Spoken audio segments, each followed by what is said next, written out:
A warm welcome to everyone, and again, many thanks for staying with a series of studies on the end times. I hope everyone had a great week, and I pray as always that you'll take away something tonight, something special hopefully, that increases your understanding of this fascinating topic of prophecy and eschatology. Tonight's lesson will be the first in a set of probably 6 sessions on the singular topic of Islam. Now, why do we study Islam and why for so long? Well, we could easily study Islam for 20 sessions, I'm sure, but 6 will be enough for us to get a feel of how they feed into the eschatology of the last days. If you'll remember from the previous 3 studies about the desolation of abomination, we came to understand that in the last days the armies that will invade Israel will be Islamic armies. And the kind of relationship between Islam and Israel and the role that Islam plays, in a sense, on behalf of secret societies, the Vatican, and other Western powers is interesting. They are sort of, I think, being played as a tool. But to understand their psychology and what they stand for and what will motivate them, we're going to look now at their history. And I think you'll find it interesting anyway. We will come back to the biblical topics in time, but we also have topics like New World Order and Freemasons and Illuminati coming up, which I'm sure many people will find fascinating. And so I hope you don't already know lots about Islam, because then you might have a long wait, but we'll make a start now. Now, as we've seen in recent years, Islam's become a major presence in the world news. And it's the fear of Islamic terrorism that's been the main spur behind a raft of increased security measures in most Western countries, which in turn are transforming our societies into police states. Of course, it's always terror and something like a religion of terror, which allows the New World Order to put in place much heavier policing and surveillance mechanisms in our own countries, which aren't necessarily aimed at the Islamists, but are now turned on us as well. It gives them that the right to exercise undue control and observation of us, which actually is although we don't notice it really, but it is actually an impingement on our freedoms, because anonymity is one of our freedoms. Of course, one wonders whether Islamic terrorism is not just a tool of some elitist shadow government for those ends, to bring about those extreme socialist kind of controls. The New World Order utopia is, after all, a kind of socialist superstate. The enhanced surveillance rights now granted to Western security agencies for our protection also allows them to spy on us at nearly any level of detail. Although we will mention but not investigate them, there have been many threats to public safety over the last few years that seem to call for ever-increasing levels of security and control in our societies. For instance, these include the US school shootings, attempted hijackings of planes, a range of bombings in America and mostly around the world, in London and other places, Paris. And the military call these false flag attacks. Many wars have been started in the same way, using some pretended aggression as an excuse to retaliate and start a war. Just to make it clear, a false flag is where a government, for instance, bombs one of its own buildings or something and claims it was the outside aggressor that did it, and that then gives that government the moral right, so to speak, to go and attack that outside aggressor. So it's not a true attack, it's a false attack, a false flag. And so, the war in Vietnam, and that was a false flag that started that, and there was other wars that were started in the same way, especially in the ancient world. This was the same sort of tactic. Certainly most of what we see on American television is actually in this category, mostly staged with the goal of getting gun confiscation. But gun confiscation is there so that people can be easily taken over should there ever be a military coup in the country. And the Second Amendment in America was actually put in place for that very reason, that if the government should become corrupt, the people would have a way to defend themselves against that kind of attempted takeover. So the gun lovers in America certainly don't want to give up their guns, because they understand exactly what the Second Amendment was for, and they certainly don't trust the government. Other examples of false flags we might have seen on the news would be the chemical attacks in Syria, where the US deep state have posed as Syria's government forces in order to create a spat between Russia and the US.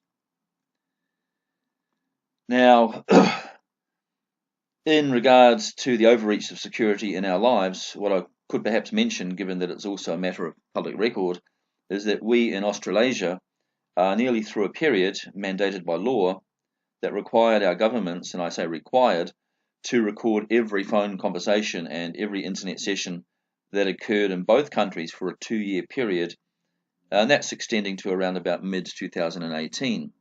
It would be interesting to know if they discontinue once that period is up. I suspect that they won't. I suspect they'll continue. It was, by the way, New Zealand was deemed to be a very useful place to store data for the Americans. It was Barry Smith who stated back in the 1990s that New Zealand had been selected to become a data storage hub for the US. And this latest 2-year trial may be to see how we manage not just the storage of data, but even the analysis of streaming data. The kind of projects involved are UKUSA, which is the UK and the USA, PRISM, Five Eyes Only, that's the 5 countries involved in an intelligence network, that's Canada, England, America, Australia and New Zealand, X-Keyscore and Project Echelon, which is a listening program. So the heart of all of these, the first one to be set up was UKUSA, and that was a intelligence pact set up in 1947. And that comprised Australia, Canada, New Zealand, and the United Kingdom with the United States. So it's the same countries as the Five Eyes Only.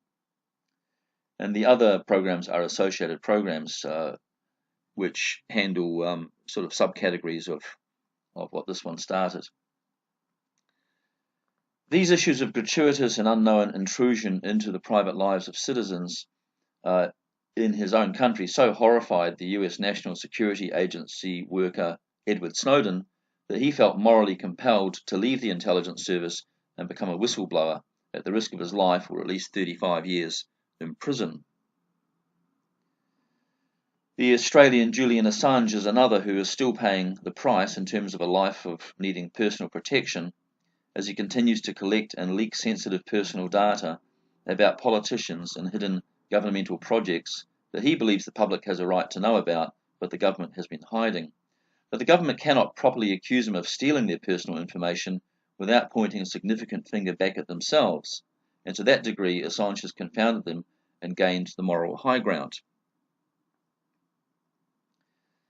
It is people like Snowden and Assange who have also alerted the public to the probability that some of the terrible Islamic crimes depicted in the popular media, such as ISIS beheading American captives, may at least in part be media forgeries. And there's already been a case lodged against the US media in 2017 accusing the media as a class of complete falsification of the facts in just the Sandy Hook massacre of 2012. I would suspect the same is true of the Boston Marathon bombing and perhaps others as well. And it's a little bit upsetting to know that that particular case lodged in court was thrown out as being frivolous, but that was by a judge who was very much on the Democrat payroll. They had a very good case, in fact, because they challenged the court to show where actually any of the dead people were, and all the rest of it. And this is also true of Las Vegas, where there were purportedly 55 people dead and 550 people wounded, but not a single funeral was seen.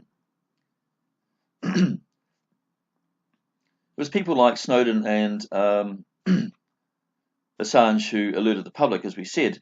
The Las Vegas shooting of 2017 was another kind of false flag, where a shooter fired into the crowd at a music concert from a Mandalay hotel window. Now, it seems that President Trump was meeting with an Arabian ambassador in the hotel at the same time. And the attack may have been designed to flush him out in an assassination attempt. Arab assassins were positioned around the crowd to kill some individuals, making it seem like the Mandalay shooter had done the killing. The Saudi billionaire Al-Walid Al-Talil, who subsequently had all of his assets frozen and was placed under house arrest, admitted to the plot. But in the media, the official narrative is still spouted out as truth. The local shooter, himself a millionaire, already had links with Middle Eastern weapons smugglers and was probably paid handsomely to take the blame for the shootings. The pictures of him laying dead in the hotel room are possibly falsified. Could I encourage you to look at the YouTubes put out by James Fetzer, F-E-T-Z-E-R. He will inform you, for instance, that in the Sandy Hook shooting, which claimed 20 dead children, no one actually died. The actors, who included the police investigating the case, received payouts ranging from $1 to $4 million each, and $50 million was paid to the hapless school to allow rebuilding. Now, I don't know if you know how much it costs to build a school, but I think $50 million is plenty. The school had been closed for about 5 years prior to the event and had only just opened when the event occurred. One could wonder if it was opened, in fact, specially to stage the event. Of course, Islam is more than a collection of unstable terrorists, and Muslims are, of course, human beings like the rest of us. If one presses a Muslim, one will find that the average Muslim knows less about the Quran than, say, the average Catholic knows about the Bible, which is often not very much. The average Muslim knows even less about Christianity or Judaism than he does about the Quran. And as Pope Benedict XVI controversially but correctly said, there's a lot about the Islamic religion that makes it a very dangerous tool in the wrong hands. And we will try and understand a bit more about this as we go on. So one of the chief problems with Islam is its own encouragement to duplicity. Muslims stand upon religious commands in the Quran when they speak a message of peace in public, but conspire to steal and destroy in private. My wife and I have been at the receiving end of such duplicity on several occasions while living as Christians in Pakistan, and again when trusting our money in Muslim hands while purchasing property in Dubai. Muslims also behave differently in accordance with their relative proportion in a country. They are taught in the Quran to be pleasant and agreeable and to speak peace while they are vastly in the minority, but to act quite differently when in the majority. Once in the majority, they see the country as belonging to them, and their non-Muslim cohabitants then become infidels who need to be brought into subjection to Islam. It is almost entirely a politically oriented religion and not a spiritually centered one. The non-converting infidel can only remain in peaceful cohabitation with the Muslims if he pays the jizya, which differs in no regard from the protection money extorted, for instance, by American mafia. Sad to say, but Catholic practices in the Middle Ages were not much different, and most of us look at Islam as some kind of terrible throwback to the unwanted Catholic past. As we'll see in relation to our study series, Islam is probably the last days form of Revelation 13's two-horned second beast, which works in tandem with the first beast that stands in the Great Sea. It is probably Islamic forces that finally subjugate Jerusalem and overrun the temple site. It seems likely too that it will be a Muslim leader who sets up the desolation of abomination in Jerusalem. In a way, such a desecration has already occurred, with the Islamic assertion that it was Ishmael and not Isaac who really received the promises of the Holy Land and the Messianic promise. To celebrate this, Muslims built the Al-Aqsa Mosque and Dome of the Rock buildings on what is supposed to be the Temple Mount.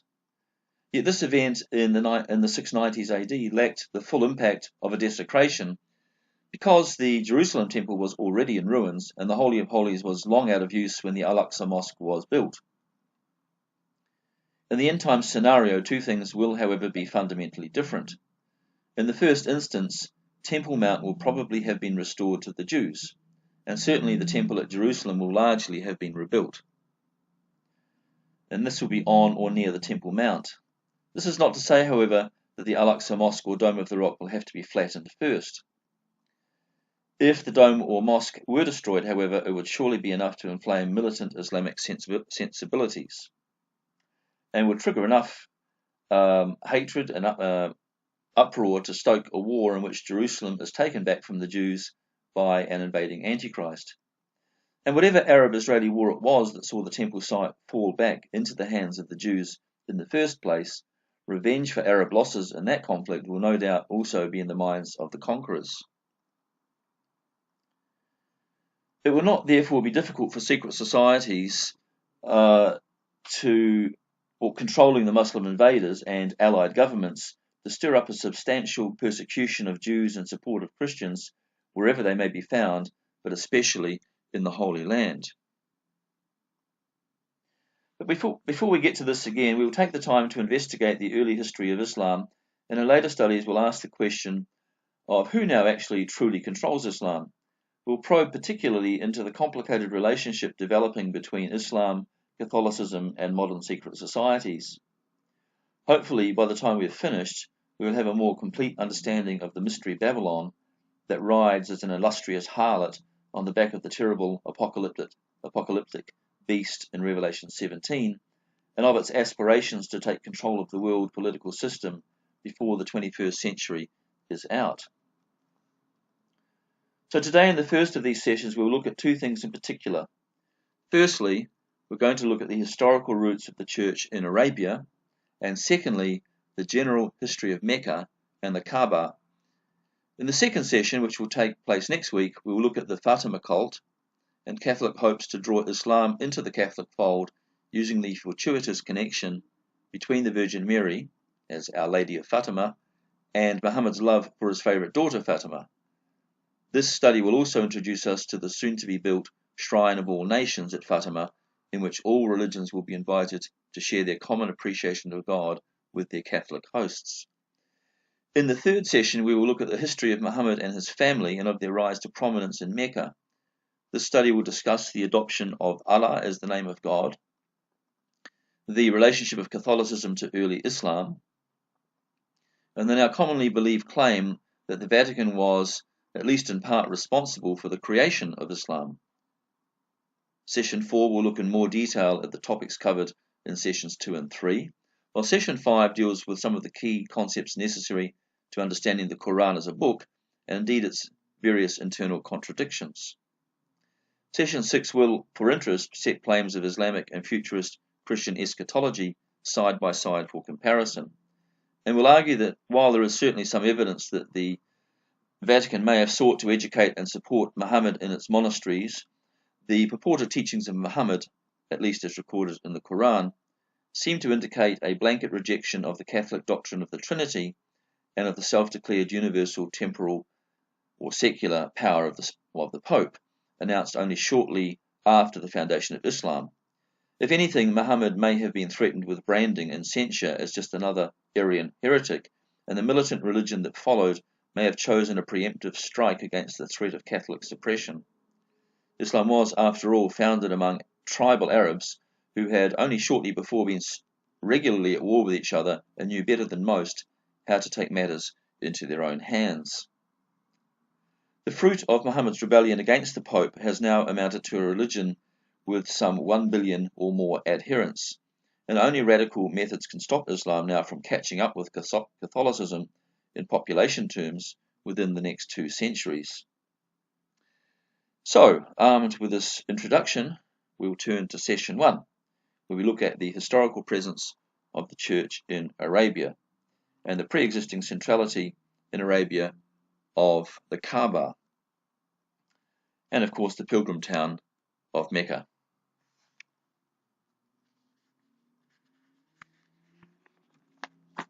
Session 12, Part 1. Islam. So we start off with what's probably a not so well known fact, and that is that Paul, the apostle of course, he started his preaching career, we can call it a career, not in Asia Minor or Turkey as we so commonly are taught, his 3 great missionary tours there, but he actually started by going to Arabia, and from Arabia he went to Syria, and either through Rome to Spain or to Spain and back to Rome, one of the two.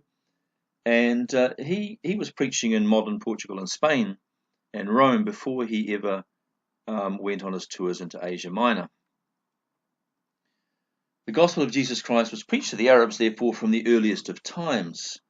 And modern historians will sort of say there was no church in Arabia till, the church was sort of there trying to establish itself. But in fact, that's not true. There was actually quite a number of churches there for the first few centuries of the Christian era.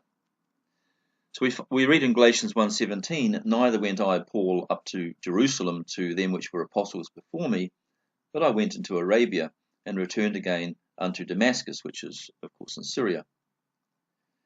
Now, many happily accepted Christ in pre-Islamic Arabia, but history pretends there was no church in Arabia at all, and I think this may be because, in fact, those first churches were full of believers who were not Trinitarians at all. They were monotheists, because Paul preached there way before the Catholic Church ever came there with its doctrines. Many in Arabia had been converted to Christ from the Vedic and the Persian beliefs, which they held before, which had previously swept through Arabia after the time of Solomon. However, further down in Arabia, there were actually other Christian communities which had crossed over from Egypt and Ethiopia, which had also become Christian at around about the early 2nd century AD. Now, after Arabia, and probably also Paul went to Egypt, I would imagine he went on a sort of a circle and perhaps took a boat back to Damascus. Paul's missionary journeys took him briefly to Syria, but then straight over to Spain and Portugal, and as I mentioned, also Rome. And then he went back to Jerusalem to report on all that he had done before he set out on the first of his 3 famous missionary tours in Asia Minor. Now, here we have a picture of a church at a town that was later to be called Fatima, but this town is actually in Portugal. And we'll come to that story in the next session we do, but certainly the Christian presence was right over in Portugal from earliest times. Muhammad, Mecca, and the Kaaba. And here's a picture. I don't know where they got it from, but this purports to be a picture of Muhammad. I don't know if it's flattering or otherwise, but Muhammad, whose proper full name was Muhammad ibn Abdullah, and in fact that was his name after the age of 30 because he was not born with that name, but he was born in 570 AD, give or take a couple of years, in Mecca, which of course is now located in Saudi Arabia. He died in 632 AD, aged 62 years of age. Now, Mecca at that time was the cultural and religious center of Arabia, and it had been a long cultural center and also religious center for quite a long time, even in the Vedic period before there was Islam. The area had no central government and was full of semi-warring tribes with numerous competing polytheistic religions all about. Arabia was actually kind of a melting pot for all the religions of the Iranians and the Jews and of the Egyptians and even of the Indians and stuff like that. Those who came to Mecca sort of did so largely for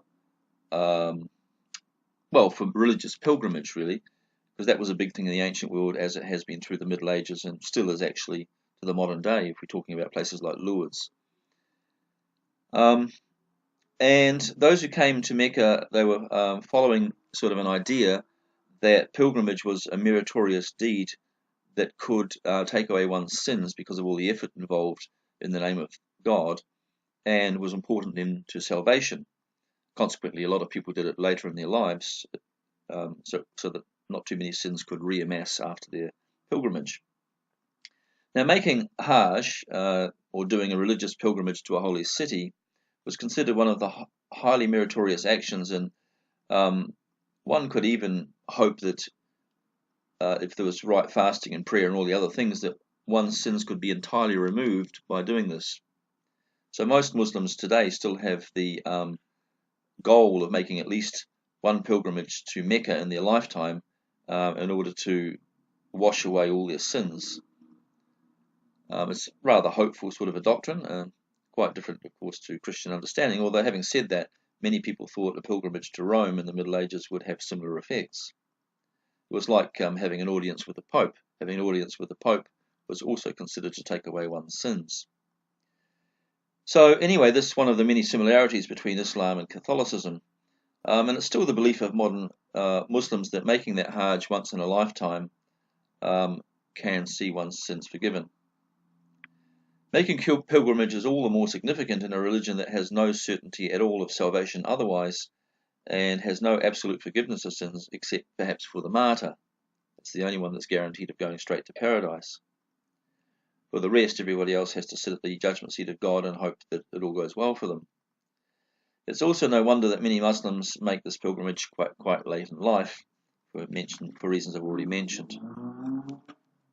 Now, in earlier times, travellers came from Egypt and Sinai, and from Israel and Iran, and even from India, as I've mentioned. It should be noted, however, that the India of the Old Testament times extended massively into Arabia on at least two occasions, first in Assyrian times, before the Amalekites forced them out, and again in the Solomonic period, when the Vedic Empire also flourished. In the time of the Vedic Empire, which is about 1000 BC, the Indians occupied territories that reached even beyond Mecca.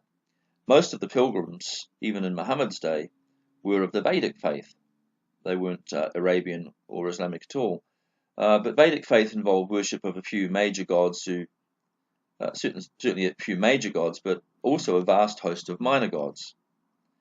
It was these minor gods that the Kaaba was asked to accommodate as streams of worshippers arrived at the Kaaba, because it was quite typical for people to travel on their pilgrimage carrying their small gods with them, perhaps in their saddlebags of camels and the rest of it, so that on a daily basis they could worship those gods. The Kaaba itself had existed in Arabia in one form or another since around 1700 BC, but Muslims claim it was built by Abraham and his son at around 2000 BC. Even this was a rebuilding, they say, after it was destroyed by Noah's flood, and its real origin, according to them, was with Adam himself. But there is no solid proof for this. The claim that Abraham rejected Isaac to join Ishmael does not hold water, however, if we consider the fulfilled prophecies and blessings that subsequently descended through Jacob and the tribes of Israel. If they were not, in fact, the blessed race, that would be rather remarkable. And not only that, it ended in the arrival of the promised Messiah, Jesus. We don't see a different person in Israel, and we don't see a Messiah within the Arabian culture or history. Nor does it sit with the fact that Ishmael lived in the Arabian plains of the south, far away from Isaac, who lived near Judea. It is unlikely that Abraham lived with Ishmael, as the tomb of Abraham also indicates, although there is a history that Ishmael and Isaac got together to bury their father when he did die. We mustn't forget that Arabia is actually only a few hundred miles away from Israel when it comes to that. I think we'll also find that the Kaaba has a different origin than what is claimed by the Muslims, and was more likely in fact to have been a Vedic structure. It is, however, possible that Ishmael could have built the Kaaba edifice because he did live close to about 2000 BC, and the Kaaba could have gone back historically to about that time. So he might have built such an edifice to ingratiate and encourage the many foreign worshippers flooding into Arabia at the time. As religious pilgrimage, as we said, from the surrounding countries was in fact, or had the makings of, big business. In that connection, it should be remembered that Arabia was not Muslim at the time, but heavily influenced by the Babylonian, Greek, Moabite, and Egyptian religions, which were pretty strong in those days. And into this mix came also African animism and the worship of objects that had fallen from the sky, which was pretty characteristic of Greek culture. Because of the enduring popularity of pilgrimage, important trade routes passed through Mecca, because of course it would be in the interest of traders to perhaps trade with all the people who were making the pilgrimage. And trade and pilgrimage made Mecca into a rich city and a local capital. And in time it became a holy city.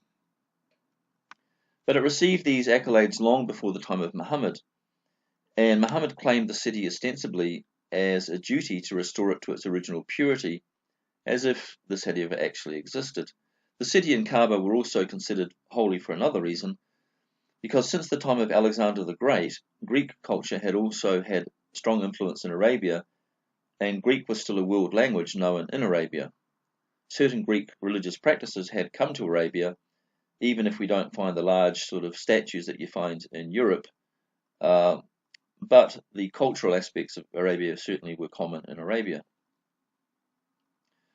What we do find sort of as a leftover was the worship of rocks and objects that had fallen from the sky. And the black stone that is set upon a pedestal at one corner of the Kaaba was one of the meteorites, in fact, that had fallen into the desert, when other meteorites had also fallen in other Asian cities. Now, chief among those cities where a meteorite had fallen was Ephesus. Diana of the Romans, who was Artemis of the Greeks, was worshipped at Ephesus in the form of a black meteoritic stone. As we know from the Battle of the Five Kings at the time of Abraham, God fought for Abraham from heaven by casting meteorites into the camps of the kings who had stolen from Lot, his cousin.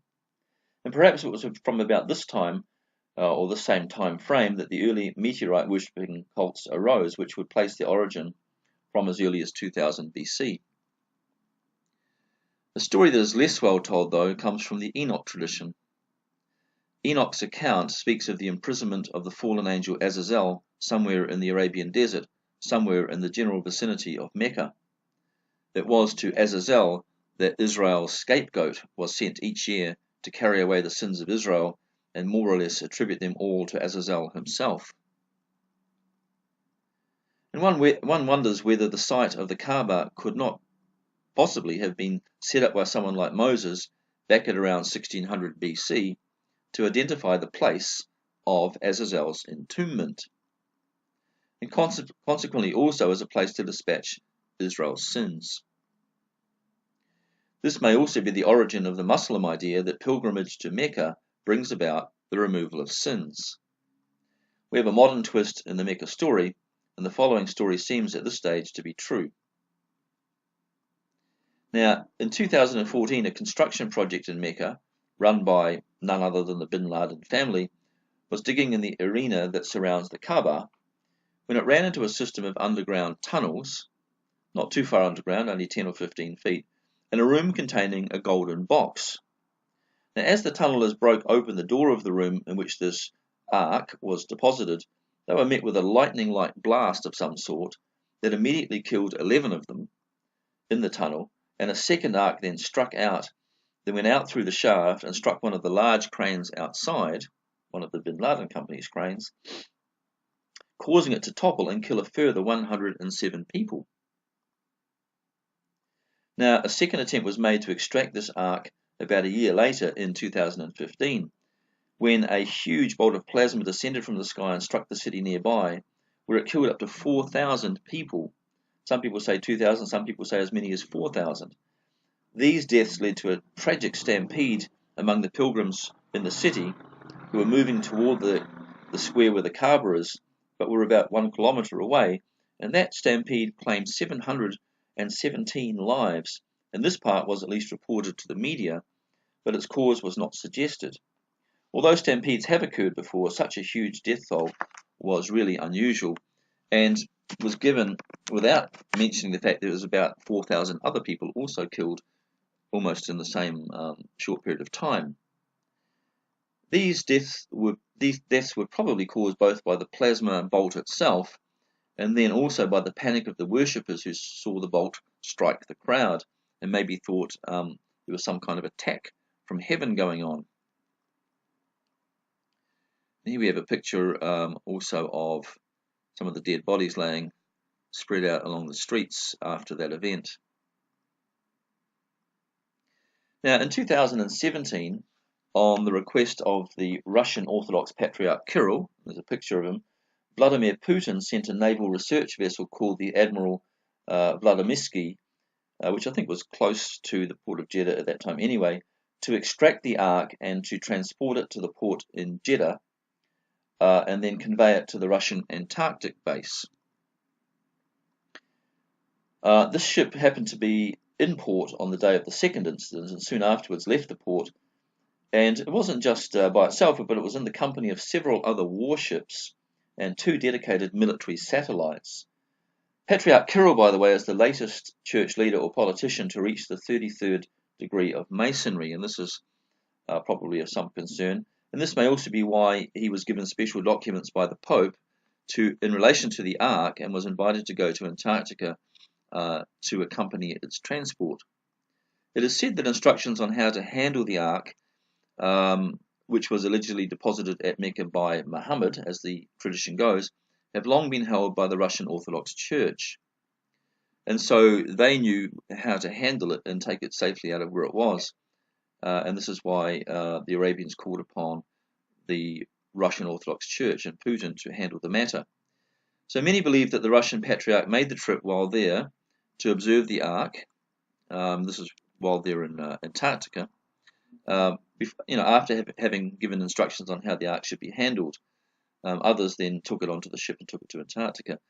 And strangely enough, it sort of corresponds in a loose way with the 2016 blood moons, because these were already indicating that something of high importance was about to happen before the year spanning 2016 September to 2017 September was out. And probably it was going to be in relation to the temple in Jerusalem. Well, discovery of this ark is quite a strong link to the temple in Jerusalem, because that's where it would ordinarily be located. Many surmise that perhaps the new temple would get the green light in that year, or perhaps some earthquake on Temple Mount was going to crack the Dome of the Rock so badly that it would need to be demolished. This focus on the temple follows a trend, in fact, because the first modern blood moon corresponded in timing pretty closely to the founding of the new state of Israel, and the second blood moon fell at the same time that Israel gained back Jerusalem in the 1967 war. The third and most impressive blood moon therefore seemed destined to have something to do with control of the temple site, and it's going back to the Israelis. Perhaps notable then was Trump's move in December of 2017 to move the American embassy from Tel Aviv to Jerusalem. But certainly within that same period, this ark was discovered, and all these deaths occurred, rather like the stories in the Bible about what happened to the Philistines when they stole the ark. Now, discovery of the Ark of the Covenant in Mecca is surely quite surprising in some ways, and certainly very significant.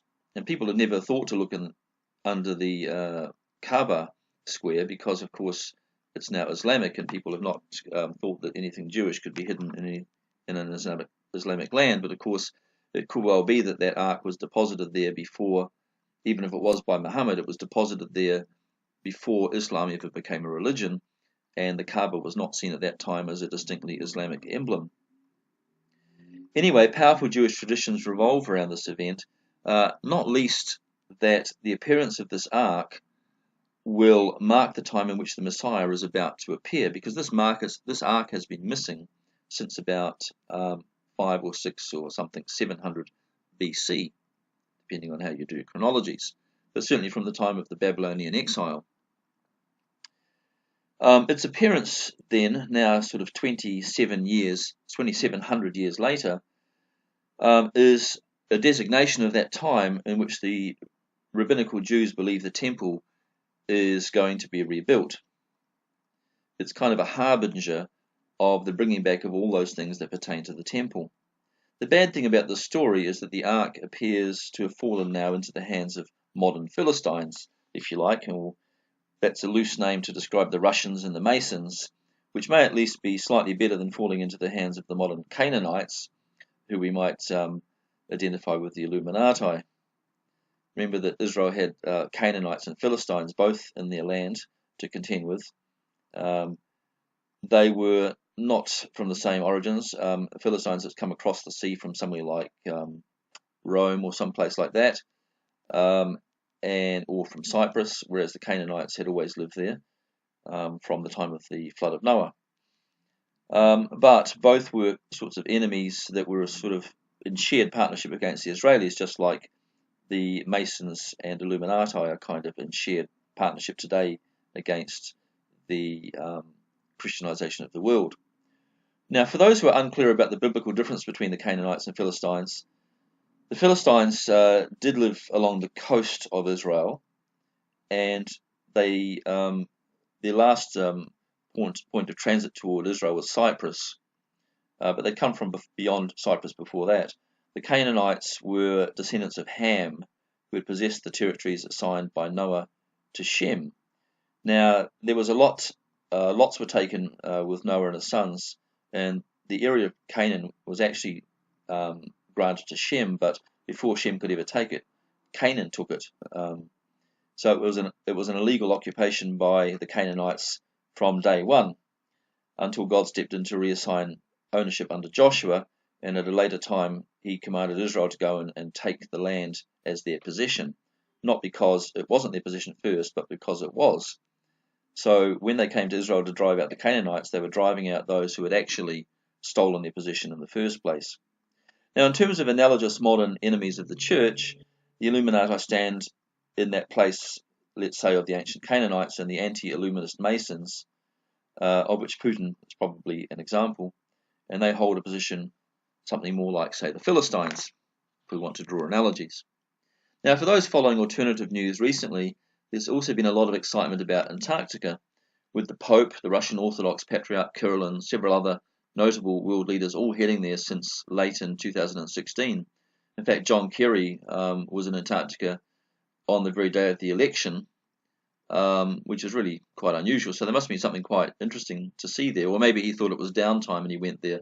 But anyway, they apparently all went there to see some marvelous sight, and it's generally suggested that the leaders went there to witness the results of an excavation of some sort. And there were those like the New Age circuit speaker David Wilcock, who were claiming they had in fact unearthed the legendary Atlantis there. And I suspect that while the Atlantis discovery is actually probably true, in this case it's also probably just a cover story, a smokescreen for the real story at that moment in time, which is that they were probably really going to Antarctica to see the Jewish Ark of the Covenant, now arrived from its previous hiding place in Mecca.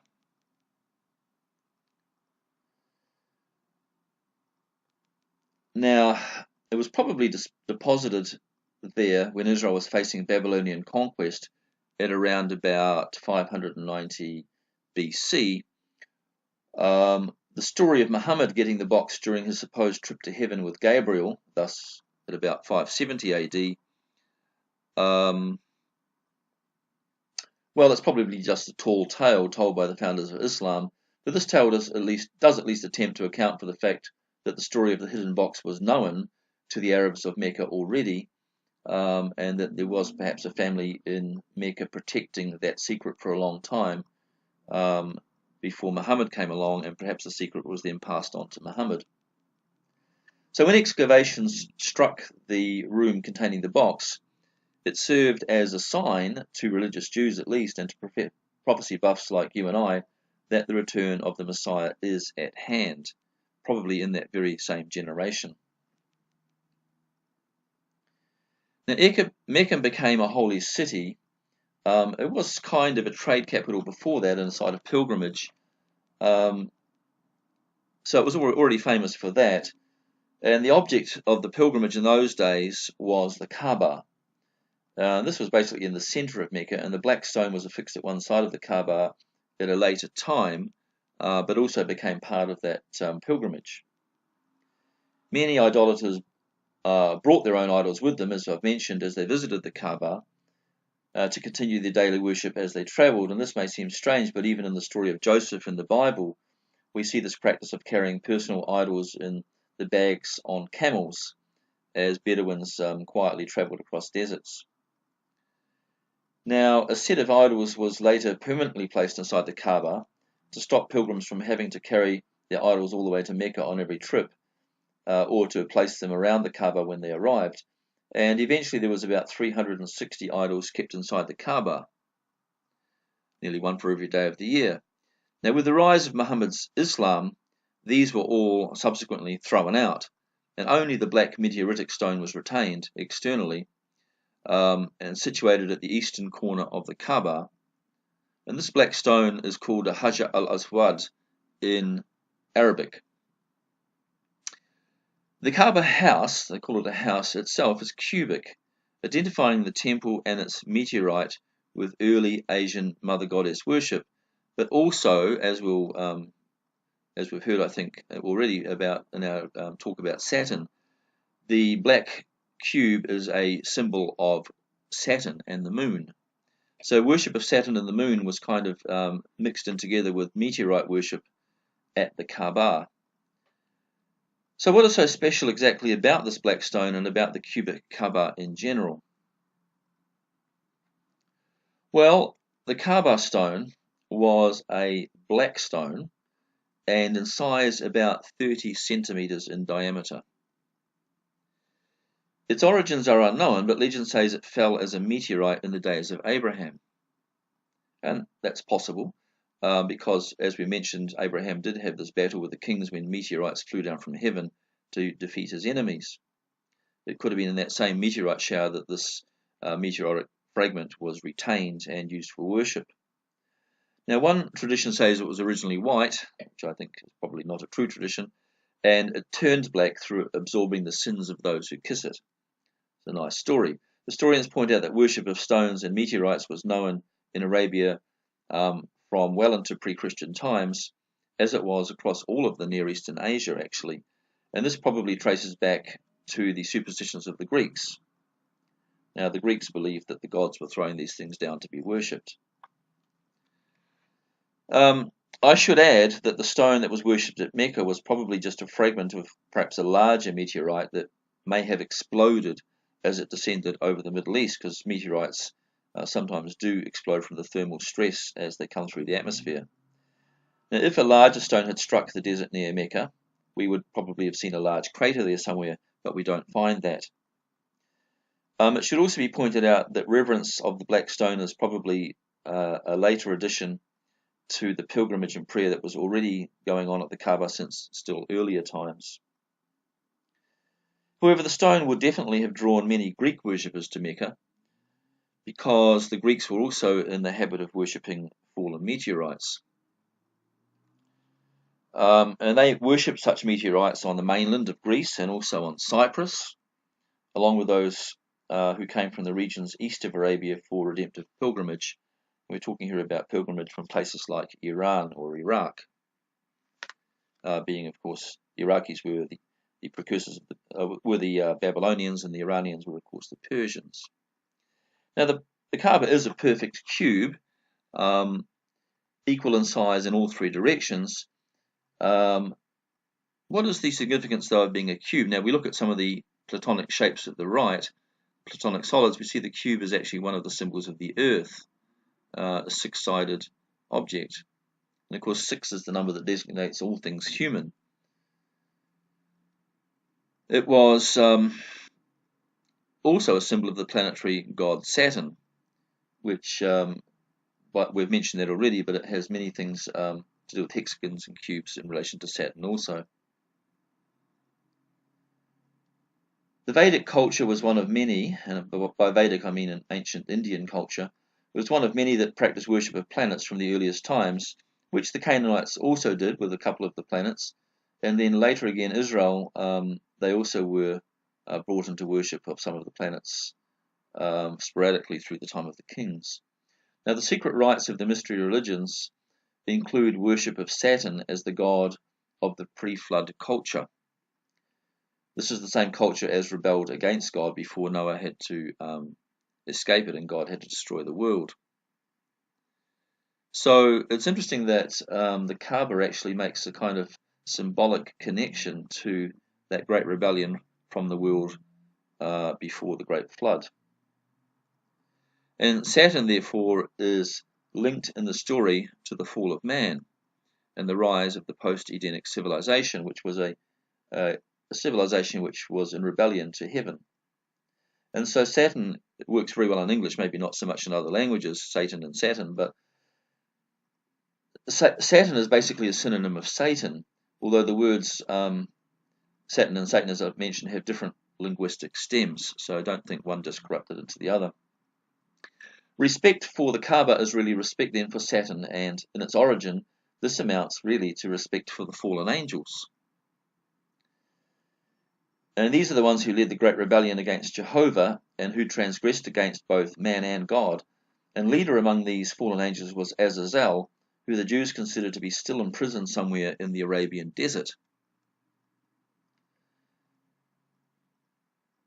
Now, with what happened at at Mecca, when the huge arcs of light escaped from the room containing this ark, one has to sometimes perhaps wonder whether this angel has not in some way already now been released. I certainly hope not, but if he hasn't already been released, it's not very far away till he actually is, along with all the other fallen angels, because they will have a short time of being released before the end of the world. The earliest cube-shaped stone was worshipped in Neolithic Anatolia, which is now in modern Turkey. Other deities worshipped as black cubes or black stones, or as meteorites, which are generally always black, include Aphrodite at Paphos in Cyprus, where she was worshipped as a tapered black stone in her temple. There's Astarte at Byblos. There's Sibyl, who was originally worshipped at Pessinus, and then again at Pergamos. Pergamos is in the area of modern Turkey also. And in 204 BC, her religion came to Rome and flourished, and before long she was also worshipped as the mother of Rome. But she was also worshipped originally as a meteorite. Now, Artemis and Diana of Ephesus, as we've mentioned, were worshipped in the form of a black meteoritic stone. Islam simply appropriated the Kaaba to its own new purposes, because it was there before, but once Islam took over, they didn't destroy the Kaaba, they just adapted it. So rather than calling it the Kaaba of Shiva, which was its original name, or even the House of Prayer, which might suit its role as a sort of center of pilgrimage for many nations, they instead called it the House of Allah. The reason for adopting Allah as the name of God was that Allah was the Arabian name for the Vedic god Shiva, and the Vedic period was well over. The crescent of Shiva, which some also identify with the crescent of Saturn, subsequently became the crescent of Islam. And it's usually assumed to be a moon crescent, but it might actually be the crescent of Saturn. And the link between Saturn and the moon is quite strong anyway, because some people believe that the moon is a kind of transmitter or a repeater for the signal that comes, the radio signal that comes out of Saturn, and the moon then beams it onward to the Earth. Now, Muhammad did not arrive at the name of God as being Allah from any specific Arabian revelation from God, and it may be that the worship of Allah was already sort of well known in Arabia, and Muhammad just went with it, maybe changed Allah from being one of the gods to the single monotheistic God that the Arabians should worship. But then again, Allah is so close to the Hebrew word Eloah as to pass easily for an Arabic equivalent to the name of the monotheistic God of the Bible. And Eloah is actually not so much a personal name as a generic name for the race of gods. The Elohim and the Eloah are the powerful, almighty ones. That's literally what the name means, or the gods. And so Allah could just be a way of saying the God.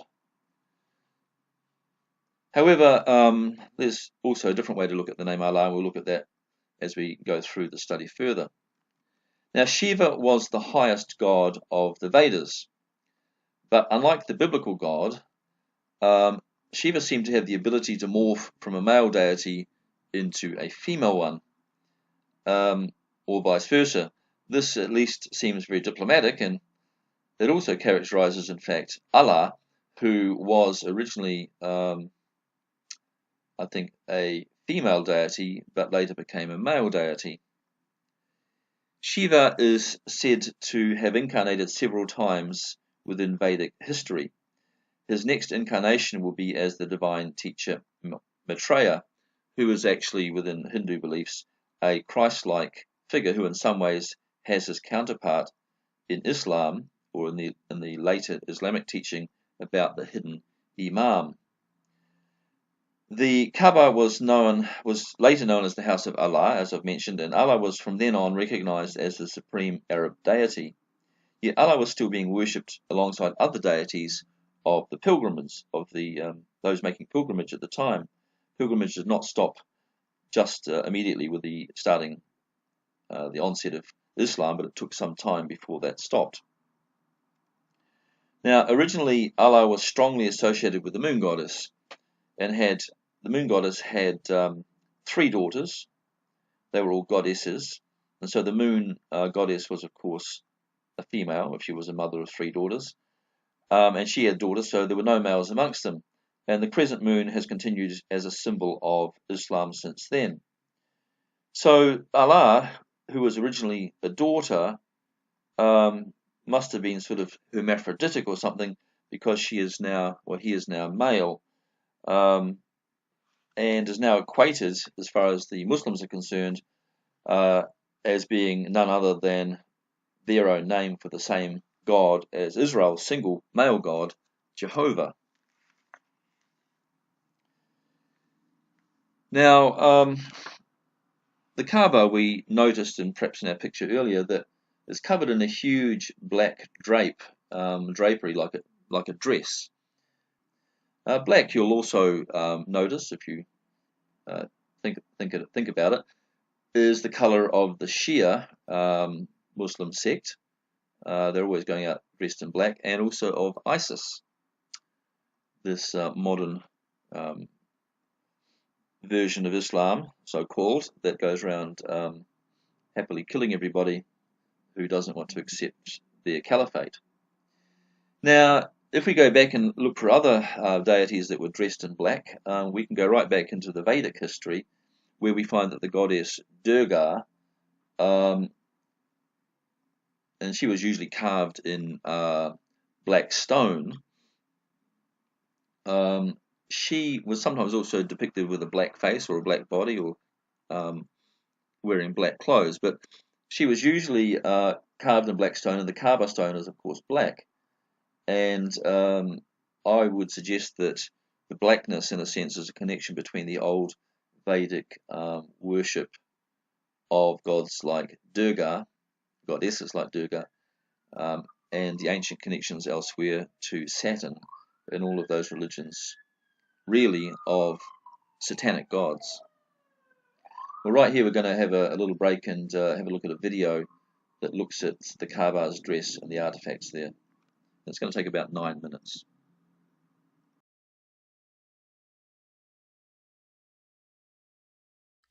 How great is our stand. How sing with me. And how great is our God.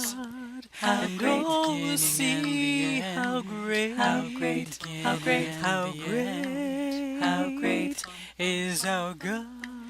How great. This is Rev. Michelle Mann.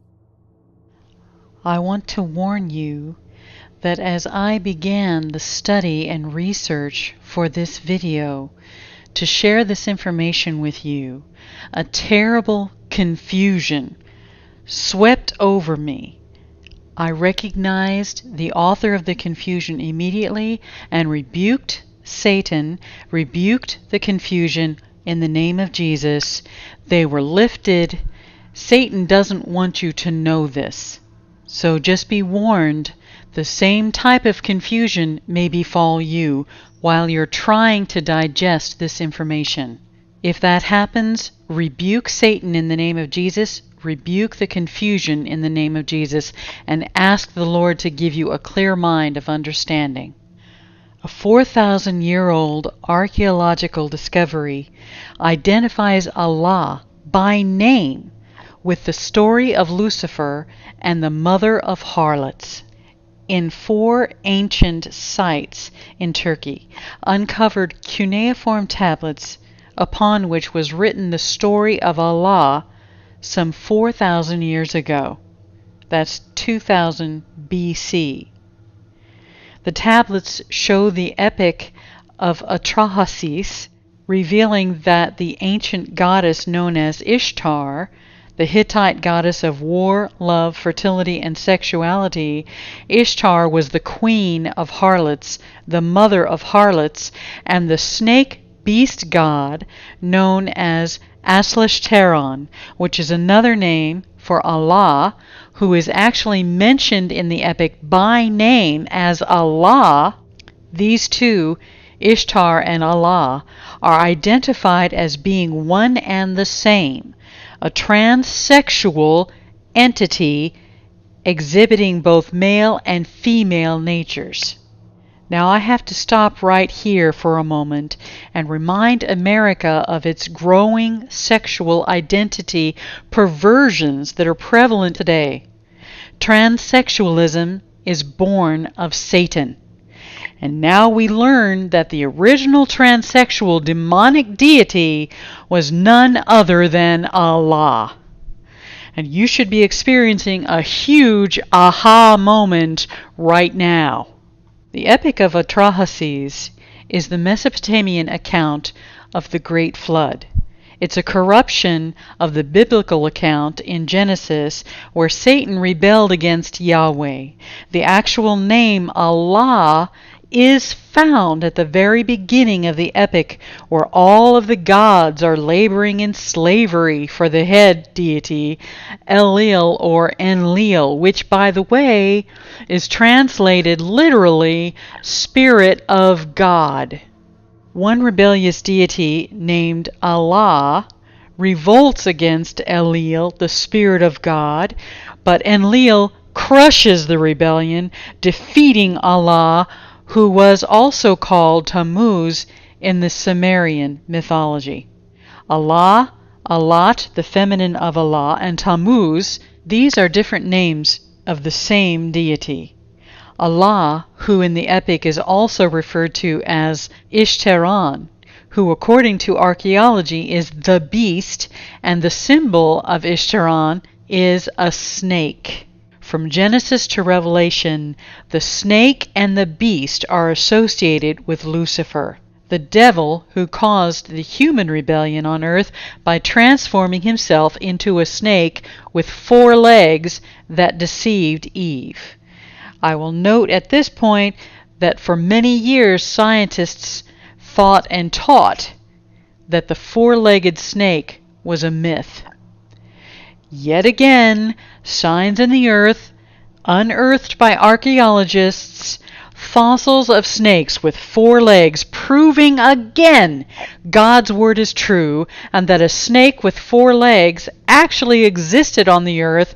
It's a fact, and that the 4-legged snake, after it's cursed by God to slither on his belly on the ground from that time on, literally de-evolved rather than evolved from that moment on. Another slap in the face of the anti-Yahweh theory of evolution.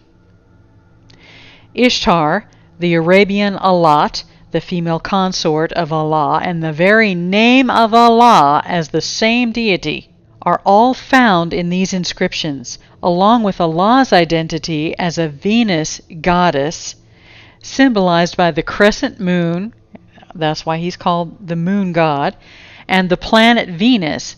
These are still used as symbology for Allah today. The crescent moon and Venus, appearing like a star next to the crescent moon, which is the morning star, Venus, the morning star. Lucifer, the morning star, ring a bell? In essence, this mother of harlots, which ruled the kings of the earth from ancient times until now, is the very transsexual deity Allah, whose worship covers the entire region even today and is at this moment sweeping over the earth like a plague. When Muslims traverse round about the black stone in the Kaaba in Mecca, it is a throwback to the worship of Ishtar, whom they called Ithtar and Alat, the female nature of Allah. And according to St. John of Damascus, it's nothing more than idol worship of Aphrodite porn. Aphrodite is the Greek rendition of Alat or Ishtar, the goddess of harlots or the mother of harlots. Imagery given in Revelation speaks of this harlot, decked in gold, silver, jewels, and adorned as a queen. Allah's residence, the Kaaba in Arabia, represents the effeminate nature of Allah. The structure is covered with a pure silk black dress and is considered by Muslims to be a Muslim woman's dress referred to as a burqa, The Kaaba's attire is called Kiswa Kuswa, meaning we have dressed her, her dress. This woman, the Kaaba, as the Muslim myth has it, is called Babel. The gate door to Allah, full of blasphemies decked with gold and silver. These are the blasphemies written upon the female idol, the mother of harlots. There is no God but Allah. Muhammad is the messenger of Allah. Number 2, Allah is the great, powerful, and sublime. Number 3, praise and glory be to Allah. Number 4, praise be to my glorious Lord. Number 5, O you compassionate, O you benefactor. All of these praise and worship to Allah. All of these blasphemies written on the mother of harlots. Also Allah.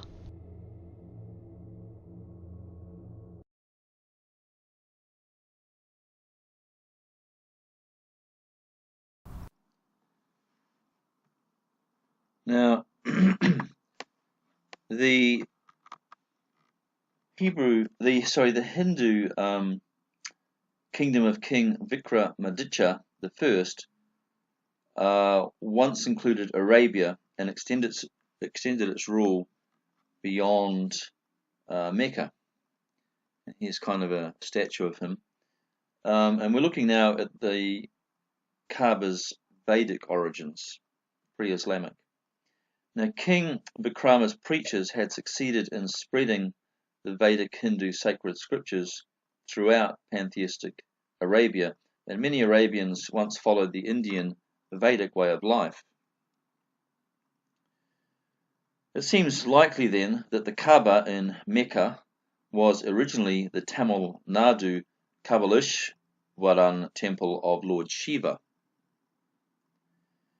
Now, Kabali was originally a title of Lord Shiva as well, and in the Sanskrit language, Allah, Akka, and Amba are synonyms signifying mother or a goddess. Allah was not originally, though, a male figure. Now, the Kaaba, which in modern language, especially in Arabic, it actually means cube. And it's physically a shrine of about 60 feet by 60 feet by 60 feet. Again, we have those recurrence of 60s and 6s, which for some time contained hundreds of idols, about 360 allegedly.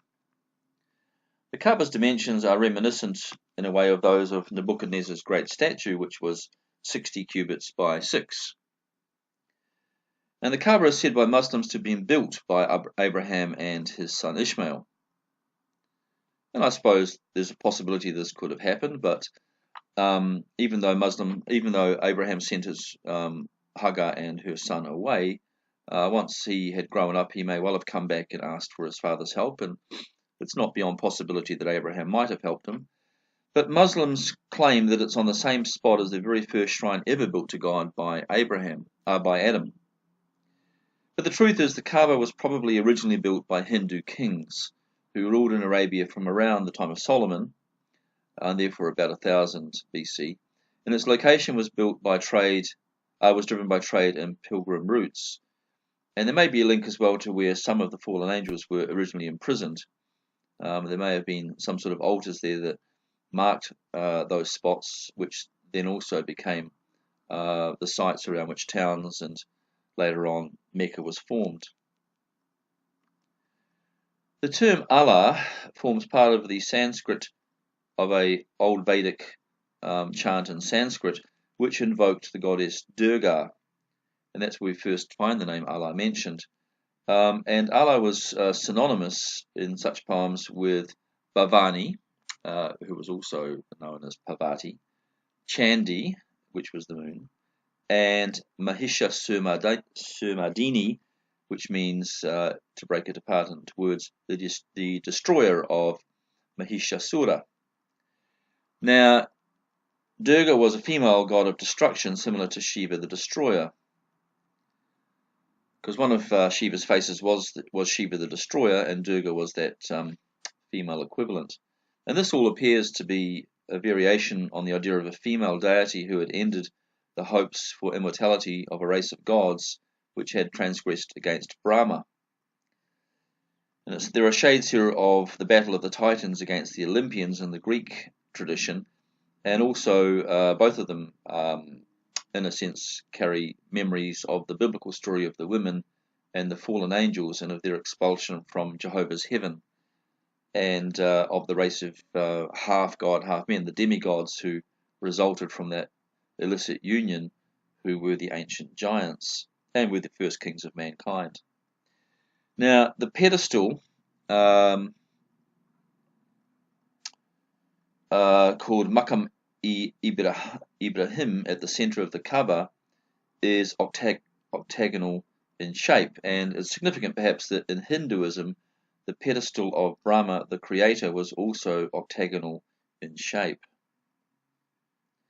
Now, Muslims who visit the Kaaba, they walk around the edifice 7 times, and for those who are familiar with Hinduism, Hindus also walk 7 times around certain altars in their temples.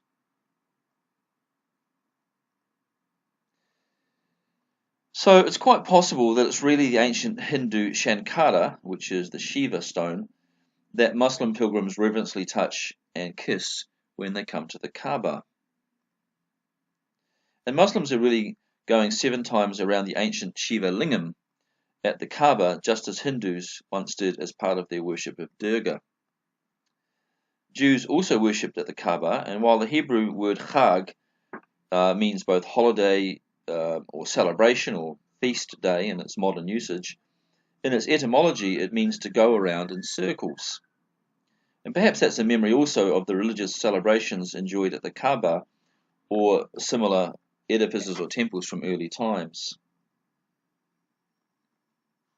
Like today they'll say Chag Sameach, which means have a happy feast day. But it wouldn't today mean have a happy time going around in circles as it maybe once did. Now, Muslims, you'll find, will shave their head and their beard and don special sacred attire consisting of 2 seamless sheets of white cloth when they go to walk around the Kaaba. One is supposed to be worn around the waist and the other over the shoulders. And these rites are again remnants, it seems, of the old Vedic practices of entering Hindu temples clean with a few holy, seamless white sheets for clothing.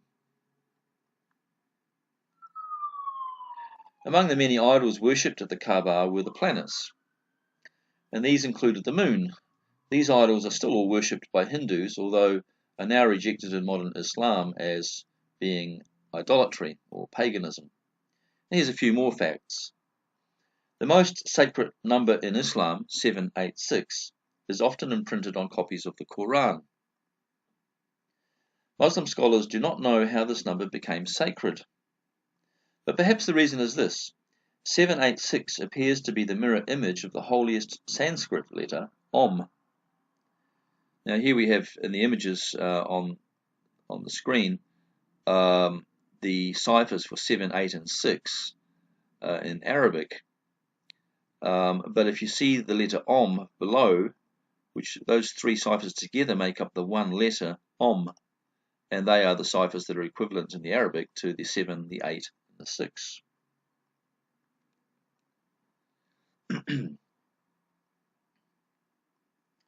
Now, another Hindu tradition associated with the Kaaba concerns the sacred stream, they call it. They call it the sacred stream Ganga. Now, the Mecca well was called Zamzam, but it was said to contain holy Ganga water since pre-Islamic times. And this appears to be a hangover from the time that Vedic worshippers would carry water from the Ganges River to the Mecca during their pilgrimage and then pour it into the well so that they still had their holy waters with them when they bathed at Mecca. And Ganga seems to be a memory of the word Ganges, which is an English version, of course, and in the Vedic language it's probably closer to Ganga also. Now, for the remainder of our time today, let's look at a series of short videos. I think I have 6 in all. I might skip the third, depending on how time goes, but some of these will present assertions about the authorship of the Quran itself, and at least one will probe into the name Muhammad. I hope you'll enjoy them, and I'll attempt to take on some questions at the end if there is some time. But please note, I never did do a university course on Islam. I'm just self-taught and scared that I might still have missed a bag full of important connections about Muhammad and Islam. All I can boast of, I guess, is that I have in fact read the Quran once right through and snippets at other times, and am acquainted with how it comes across as a book. I've also lived in a Muslim country for several years and know something about the Muslim temperament. Right, so let's take a 5-minute break if you would need it to stretch your legs, and I'll call you to be seated when we're ready to get started again.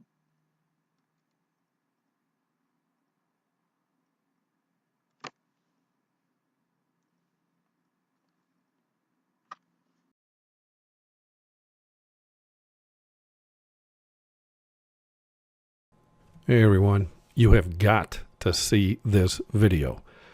As everyone knows, I have on my site documented proof of an ex-Jesuit priest who was murdered for his testimony that the Vatican actually wrote the Quran so as to have control over the Muslims, so as to use them as a weapon, as they obviously have been doing for over a decade now. And if you want some proof in regards to that, just go to RCC Exposed section on the website, go down to the Pope and Islam. Go to this one here. And here, the one with the warning signal there. You want to check that out. It's actually a PDF file. Okay? But you got to see this video. Even with all this proof and all this media coverage showing how Rome and Islam are in fact working hand in hand, this video that was sent to me by a friend of the ministry is a shocker, to say the least. It's a video of an ex-Muslim who converted to what he thinks is Christianity after reading what he found in the Quran. Now, I am going to just let the video play straight through so as to make it easier for the viewer. As you watch this, you will hear him describing many doctrines written in the Quran that most only knew existed in Roman Catholicism. He even shares some common myths and symbols that I always believed were only found in Roman Catholicism. As the video runs through, I will highlight his statements on screen where the Vatican dogma is mentioned in the Quran. So pause the video if you need to do so. After seeing this video, you're going to have no doubt whatsoever in your mind that the Quran of Islam was in fact written by the Roman Catholic Church. You will especially see this as fact if you are a Catholic who knows about the catechism of your church. So check out this video. Jesus Christ is not God. For me, God was only Allah. And I believe Allah never married, so no son for Allah. So I preach there that Jesus is not God. Then somebody asked me, who is Jesus? From the crowd. Maybe a Muslim, but he asked me, who is Jesus? I was preaching he is not God. But the question, who is he? To know who is he, I read the entire Quran once again. 114 chapters, 6,666 verses in Quran. When I read it, the name of Prophet Muhammad I found in Quran 4 places, but the name of Jesus I found 25 places. There itself I was little confused. Why Quran giving more preference for Jesus? And second thing, I could not see any woman's name in Quran. Prophet Muhammad's mother name or wife's name or children name, no.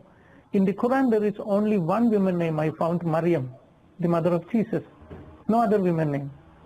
And in the Holy Quran chapter 3, the name of the chapter is Family of Maryam. And the Holy Quran chapter 19, the name of the chapter itself is Maryam. One chapter is Maryam. So I was very curious to know why this Quran says all these things. About Maryam, the Holy Quran chapter 3 verses 34 onwards says that Mary was born without original sin. She never committed any sin in her life. She was ever virgin. Quran chapter 50 verses 23 says that she went to heaven with a physical body. Even the assumption is written in Holy Quran. And then about Jesus, when I read chapter 3 verses 45 to 55 verses, there are 10 points which Quran makes about Jesus. The first thing Quran says Kalimatullah, the Arabic word which means word of God. And the second thing Ruhullah, which means spirit of God. And the third is Isa al-Masih, which means Jesus Christ. So Quran gives the name for Jesus, word of God, spirit of God, Jesus Christ. And then Quran says that Jesus spoke when he was very small, like 2 days old after his birth. He began to speak. Quran says that Jesus created alive birds with mud. He took some mud, formed a bird. When he breathed it into it, became a live bird. So I think that he can give life. He gives life to a mud, clay.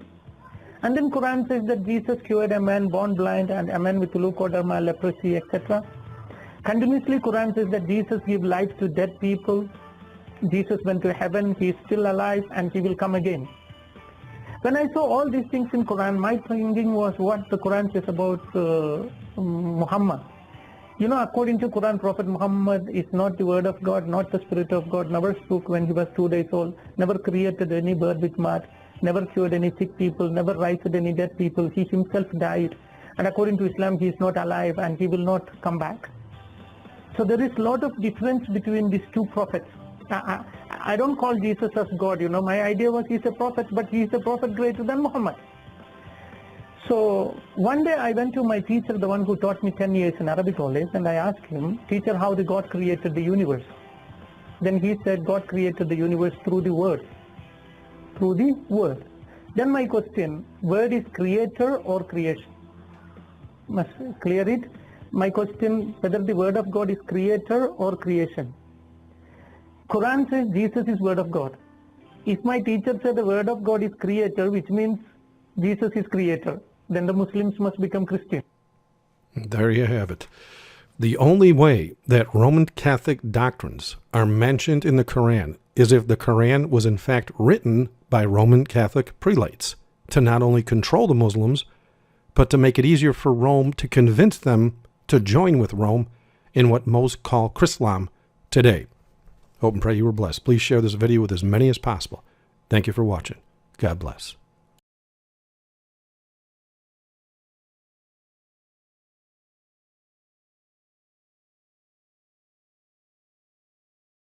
Right. Roman Catholicism was created at the Council of Nicaea through Constantine. So you have this parallel between Muhammad, Constantine, heretic, infidel, heretic, jihad, crusade. They have central cities. And with Romanism, you have Rome as a central city. In Islam, you have Mecca as a central city. So these parallels are identical. And we should not be surprised, therefore, because the papacy existed almost 300 years before Islam. Islam was founded in 610 AD. Romanism was founded in 325. The first pope is Siricius. In about 399, he's called pope. But the first pope to be given universal spiritual power was in 606 with Gregory. So you have the establishment of Romanism with all of its beginning powers and universal spiritual power over every human creature 4 years before the founding of Islam. And the papacy could not reach to Arabia to carry out its decrees. So it created what is called the second son. Islam is the second son, really, of the devil. And so Islam, being an extension of Romanism, it would carry out the essential doctrines of Rome under the guise of another religion.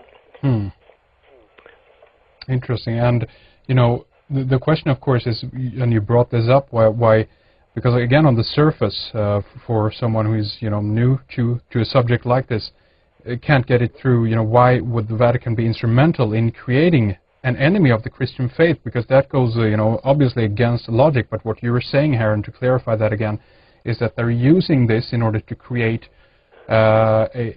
this dichotomy, if you will, of these warring factions. And in such a war with such huge battles going on, you can consequently control populations better. You can kill off a lot of people that you're basically you want to get rid of. Is that correct, Eric?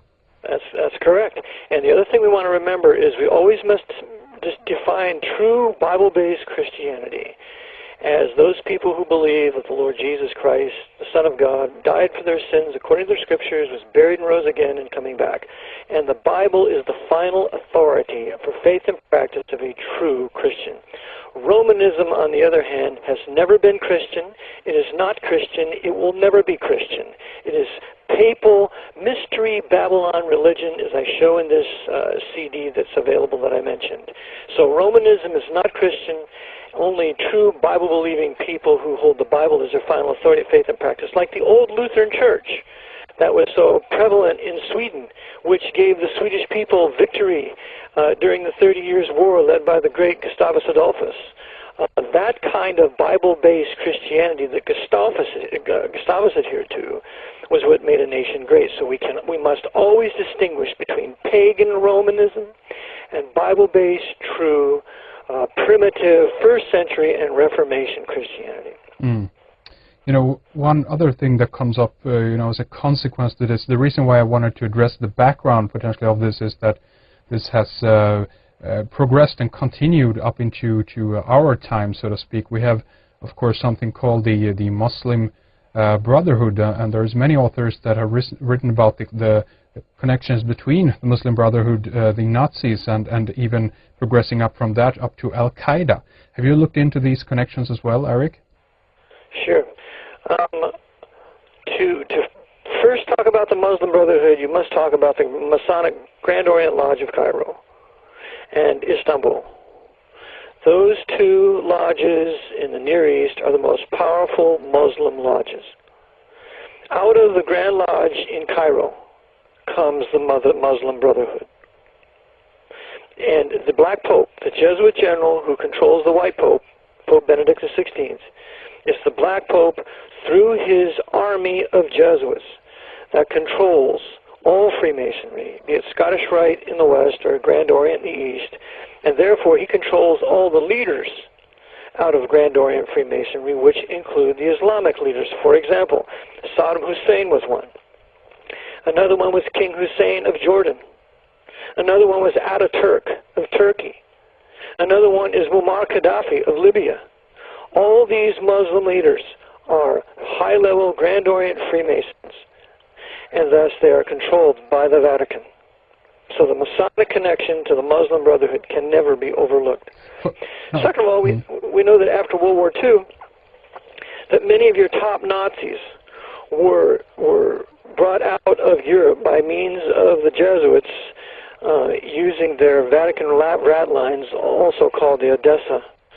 And many of these top Nazis went into the Near East. They went into Egypt.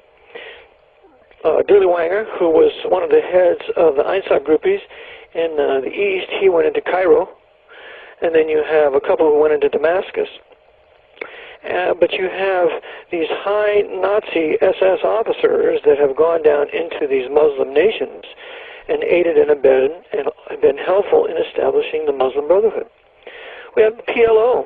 The PLO is led by Yasser Arafat. His uncle was Haji Min al-Husseini. He was a Freemasonic hoodlum, a Muslim, who was made the Grand Mufti of Jerusalem by Herbert Samuel.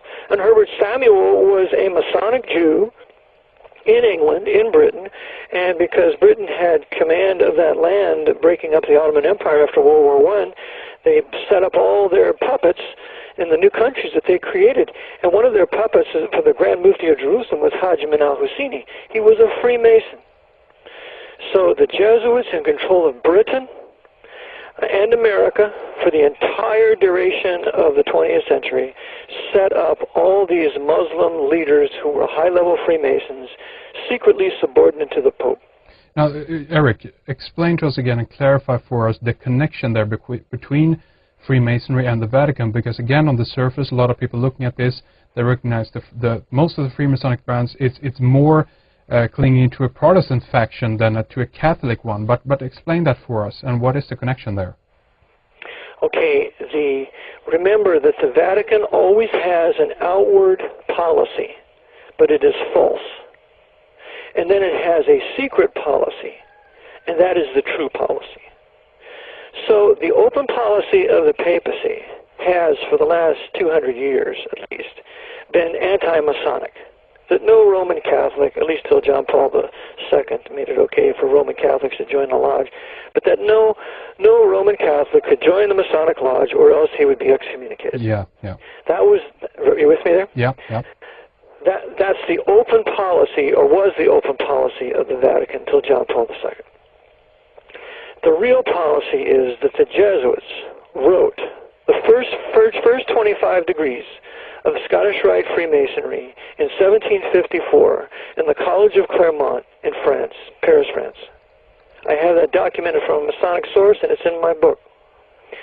So the Jesuits, in creating Scottish Rite, the first 25 degrees, they then created the 8 rites after that with Frederick the Great, when Frederick the Great, who was the head Freemason on the continent, protected the Jesuit order when Pope Clement suppressed the Jesuits with a papal bull in 1773, abolishing and extinguishing the Society of Jesus forever. And so it was Frederick II, or the Great, of Prussia, and it was Catherine II, the Great, of Russia, who were these two monarchs protecting the Jesuits during their 41-year suppression from 1773 to 1814. And during this time, the Jesuits were the masters of high-level Freemasonry, and they used their Grand Orient Masonic Lodge, in particular, on the continent, to foment and ignite the French Revolution. Right.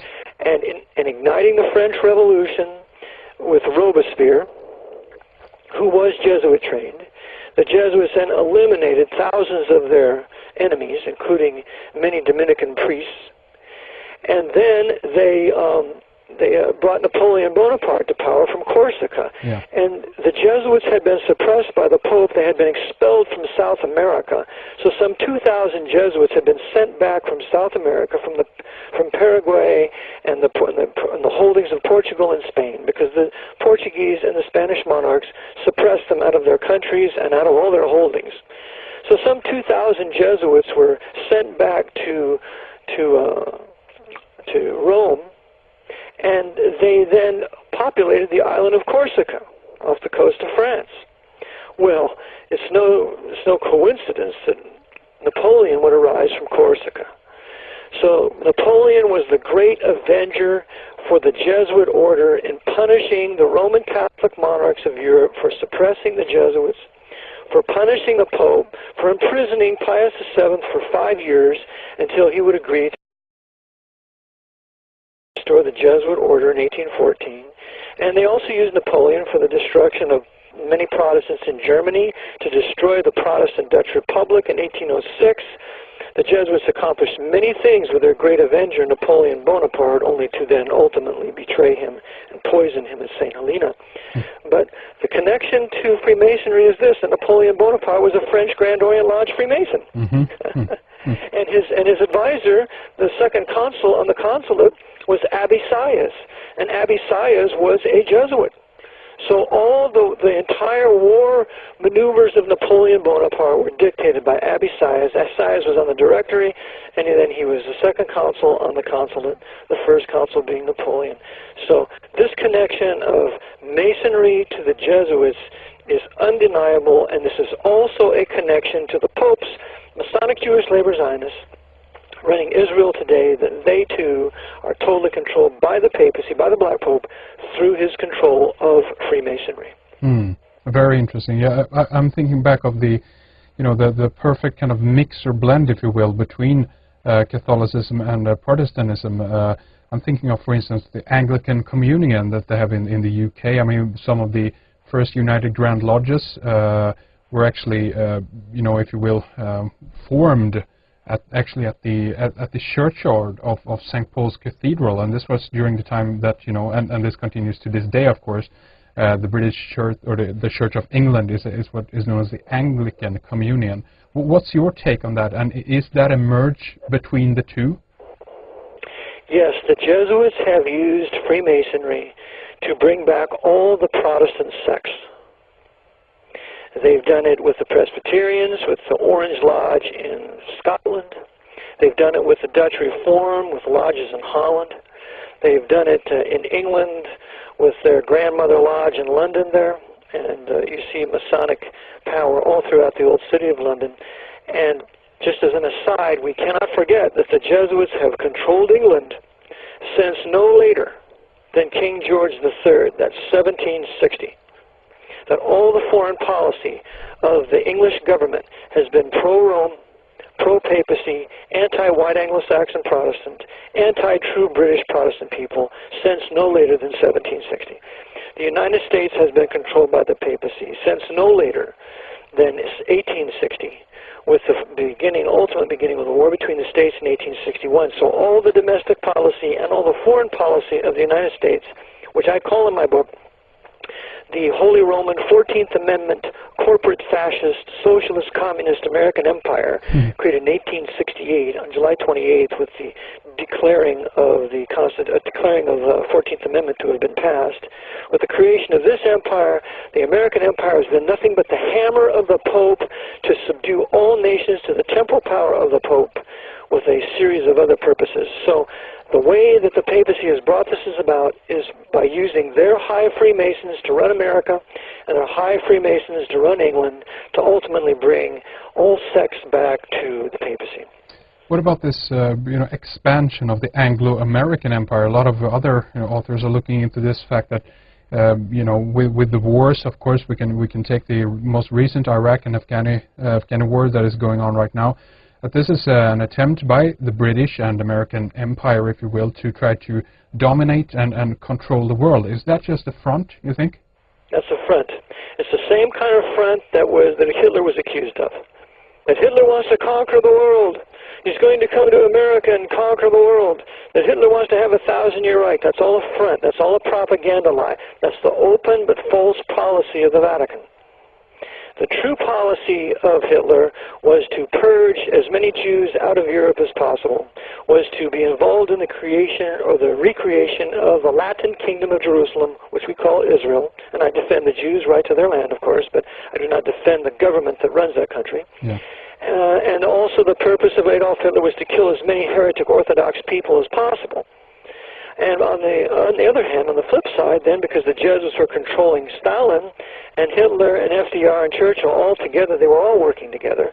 Then, towards the end of the war, the Jesuits were going to incite the Red Army to rape, pillage, and plunder the Protestant Prussian people, to the end that Berlin is destroyed, all the Protestant cities of Germany are destroyed, some 72 cities were bombed to smithereens, and so they were destroying the Lutheran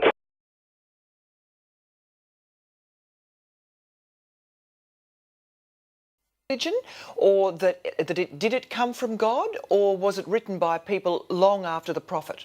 I don't think that the Quran comes from God, and the reason that I don't think the Quran comes from God is that it seems to me recognisably a product of the culture of what we call late antiquity, so the whole sweep of Near Eastern history that embraces both Persian and Roman, Christian and Jewish cultures.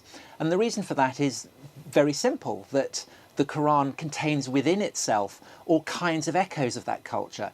Moses is mentioned 130 odd times. The Virgin Mary has a more starring role in the Quran than she does in the New Testament.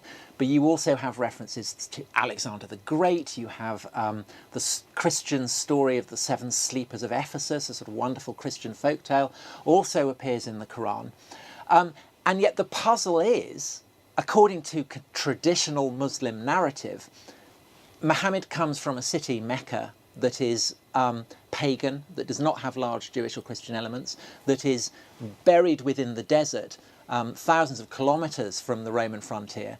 And it seems to me that the reason why the origins of Islam is situated deep within the desert is precisely because it's important for Muslims, when they make the case for the Quran as coming from God, to demonstrate that it could not have come from human sources. And the reason why it's so urgent to do that is precisely because the human origins of it actually seem to me pretty clear.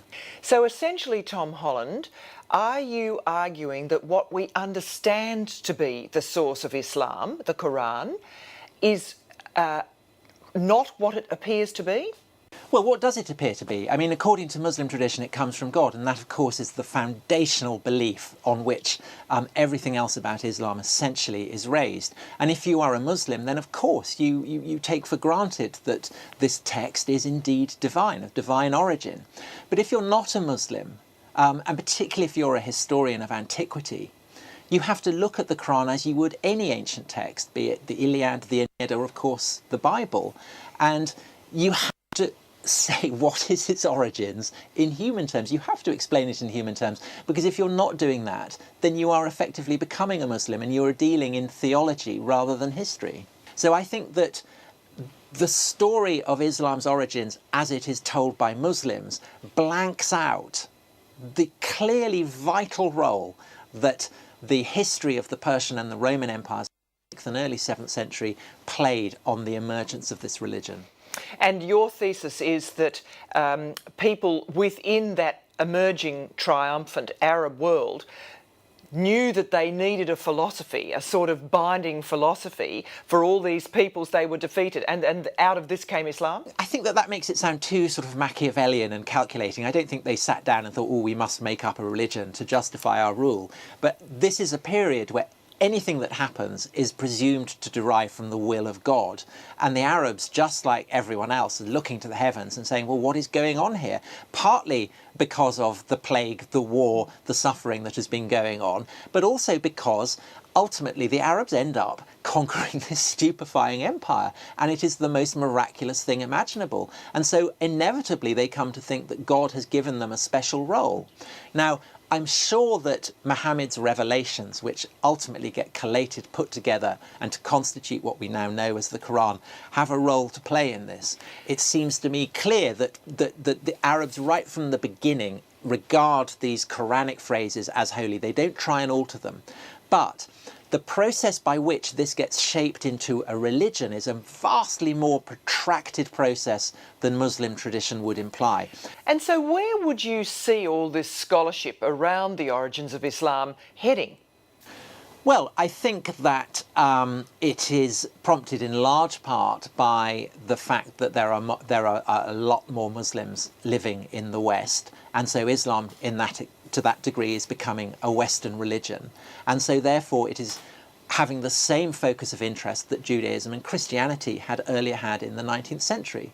And it's very telling that it's really only been since, say, the 70s and the 80s, when the profile of Islam in the West was starting to grow, that scholars have started to look at Islam in the way that they had previously been looking at the other two monotheistic religions.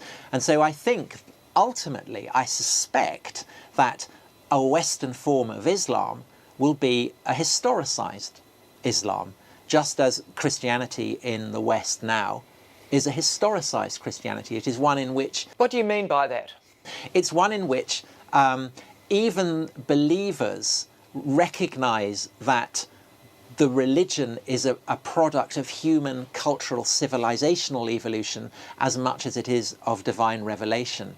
And it is recognised that the stories that Muslims, Christians, Jews tell about the origins of their faith may have spiritual, may have theological significance. I mean, that is up to the personal beliefs of the believer. But they are not necessarily to be regarded as history. See, it's just that all of this work is coming from westernised sources, isn't it? Not Islamic scholars. I mean, what's at stake, in your view, for Islam and Muslim believers in all of this? Well, I think there is a real problem here, because I think that this process of subjecting ancient texts, be they religious or not, to scholarly scrutiny, as we in the West would understand it, actually emerges from Christian discourse, because right from the beginning, the earliest days of the Church Fathers, they are looking at the fact that you have four Gospels, that you have an Old and a New Testament, that you have all these various books, sifting it, weighing it up, contextualizing it, trying to work out, you know, which aspects of the Bible are more important than the other. And so, in a sense, what scholars of ancient history and ancient texts do now is essentially a Christian methodology that has been stripped of its Christian context. And so there is a sense in which, when this methodology gets applied to Islam, Muslims perhaps justifiably feel that this is a kind of Christian approach, and therefore is all the more unsettling. And I think that the particular problem with Islam that Jewish and Christian scholars did not have is that for Muslims, the Quran is far more literally the word of God than even the Bible is. If you assume that the Quran is absolutely the word of God, then there is nothing within it that would lead you to question that proposition, because in a sense to question that proposition is to question the very basis of your faith. So I don't doubt that it is harder for Muslims to go through this process even than it was for Christians, say, in the 19th century. but at the same time, I think it's inevitable that it's going to happen. So, I mean, you're not a religious man yourself, so I suppose you can stay... Well, I have a kind of guttering, flickering Anglicanism, which I suppose is to say that I'm a sort of culturally Christian agnostic, but I'm certainly not contemptuous of religion, and I hope that my book is not contemptuous of it. I regard the process by which these various monotheisms transform the world as perhaps the greatest intellectual revolution that human civilization has witnessed, with incalculable impact upon the world. And that's precisely why I think it's so important to study it as history as well as theology or belief. But do you imagine that it will lead to some form of Reformation era or Enlightenment era for Islam? That's what some people are suggesting, just as occurred in Christianity. No, because I think that to use the very words Reformation or Enlightenment, they are specific to the evolution of Christianity, and to suggest that, oh, it's 1400, it's time Islam had a Reformation, is to imply that religions run like clockwork.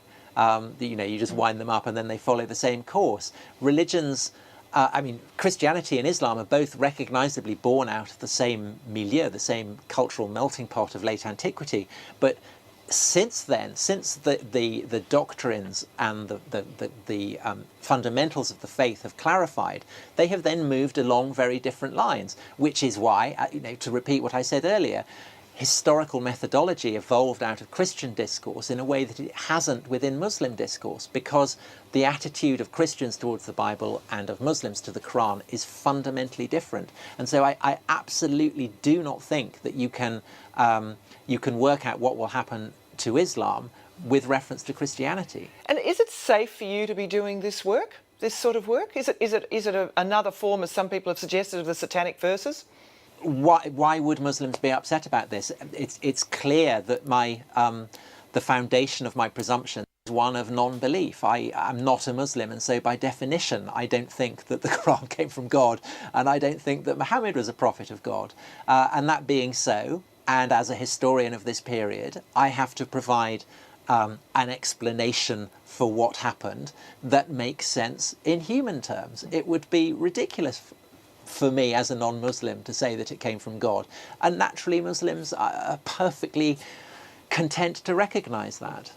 Tom Holland, thank you very much for joining us.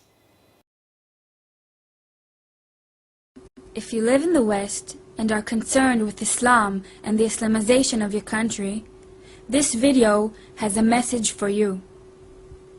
What Islam is Not was published in the frontpagemagazine.com on April 21st, 2008, and is an adaptation from a book written by Dr. Peter Hammond, Slavery, Terrorism, and Islam. What Islam is Not. Islam is not a religion, nor is it a cult. In its fullest form, it is a complete, total, 100% system of life. Islam has religious, legal, political, economic, social, and military components. The religious component is a beard for all of the other components. Islamization begins when there are sufficient Muslims in a country to agitate for their religious rights. When politically correct, tolerant, and culturally diverse societies agree to Muslim demands for their religious rights, some of the other components tend to creep in as well. Here's how it works. As long as the Muslim population remains around or under 2% in any given country, they will be, for the most part, regarded as a peace-loving minority and not as a threat to other citizens. This is the case in United States, Australia, Canada, China, Italy, and Norway. At 2 to 5%, they begin to convert from other ethnic minorities and disaffected groups, often with major recruiting from the jails and among street gangs. This is happening in Denmark, Germany, United Kingdom, Spain, and Thailand. From 5% on, they exercise an excessive influence in proportion to their percentage of the population. For example, they will push for the introduction of halal food, which is clean food by Islamic standards, thereby securing food preparation jobs for Muslims. They will increase pressure on supermarket chains to feature halal on their shelves, along with threats for failure to comply. This is occurring in France, Philippines, Sweden, Switzerland, the Netherlands, Trinidad and Tobago. At this point, they will work to get the ruling government to allow them to rule themselves within their ghettos under Sharia, the Islamic law. The ultimate goal of the Islamists is to establish Sharia law over the entire world. When Muslims approach 10% of the population, they tend to increase lawlessness as a means of complaint about their conditions. In Paris, we are already seeing car burnings. Any non-Muslim action offends Islam and results in uprisings and threats, such as in Amsterdam and in other Western cities, with opposition to Muhammad cartoons and films exposing Islam. Such tensions are seen daily, particularly in Muslim sections in Guyana, India, Israel, Kenya, and Russia. After reaching 20%, nations can expect hair-trigger rioting, jihad militia formations, sporadic killings, and the burnings of Christian churches and Jewish synagogues, such as in Ethiopia. At 40%, nations experience widespread massacres, chronic terror attacks, and ongoing militia warfare, such as in Bosnia, Chad, and Lebanon. From 60%, nations experience unfettered persecution of non-believers of all other religions, including non-conforming Muslims, sporadic ethnic cleansing, use of Sharia law as a weapon, and jizya, the tax placed on infidels, such as in Albania, Malaysia, Qatar, and Sudan.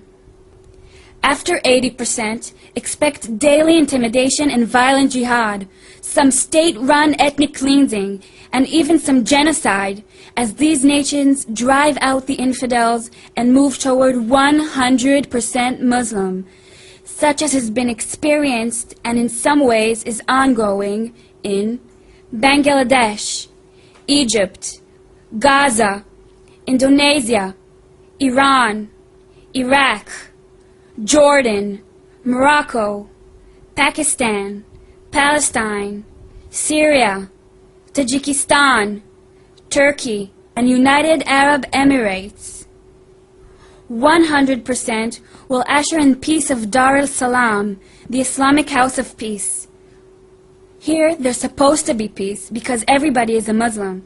The madrasas are the only schools, and the Quran is the only word, such as in Afghanistan, Saudi Arabia, Somalia, and Yemen.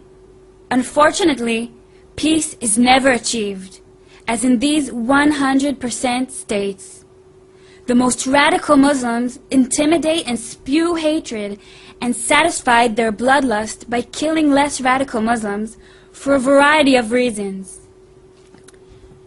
A quote from the book The Hajj by Leon Uris. Before I was 9, I had learned the basic canon of Arab life. It was me against my brother. Me and my brother against our father. My family against my cousins and the clan. The clan against the tribe. The tribe against the world. And all of us against the infidel. It is important to understand that in some countries with well under 100% Muslim populations, such as France, the minority Muslim populations live in ghettos, within which they are 100% Muslim, and within which they live by Sharia law. The national police do not even enter these ghettos. There are no national courts, nor schools, nor non-Muslim religious facilities. In such situations, Muslims do not integrate into the community at large. The children attend madrasas. They learn only the Quran. To even associate with an infidel is a crime punishable by death. Therefore, in some areas of certain nations, Muslim imams and extremists exercise more power than the national average would indicate.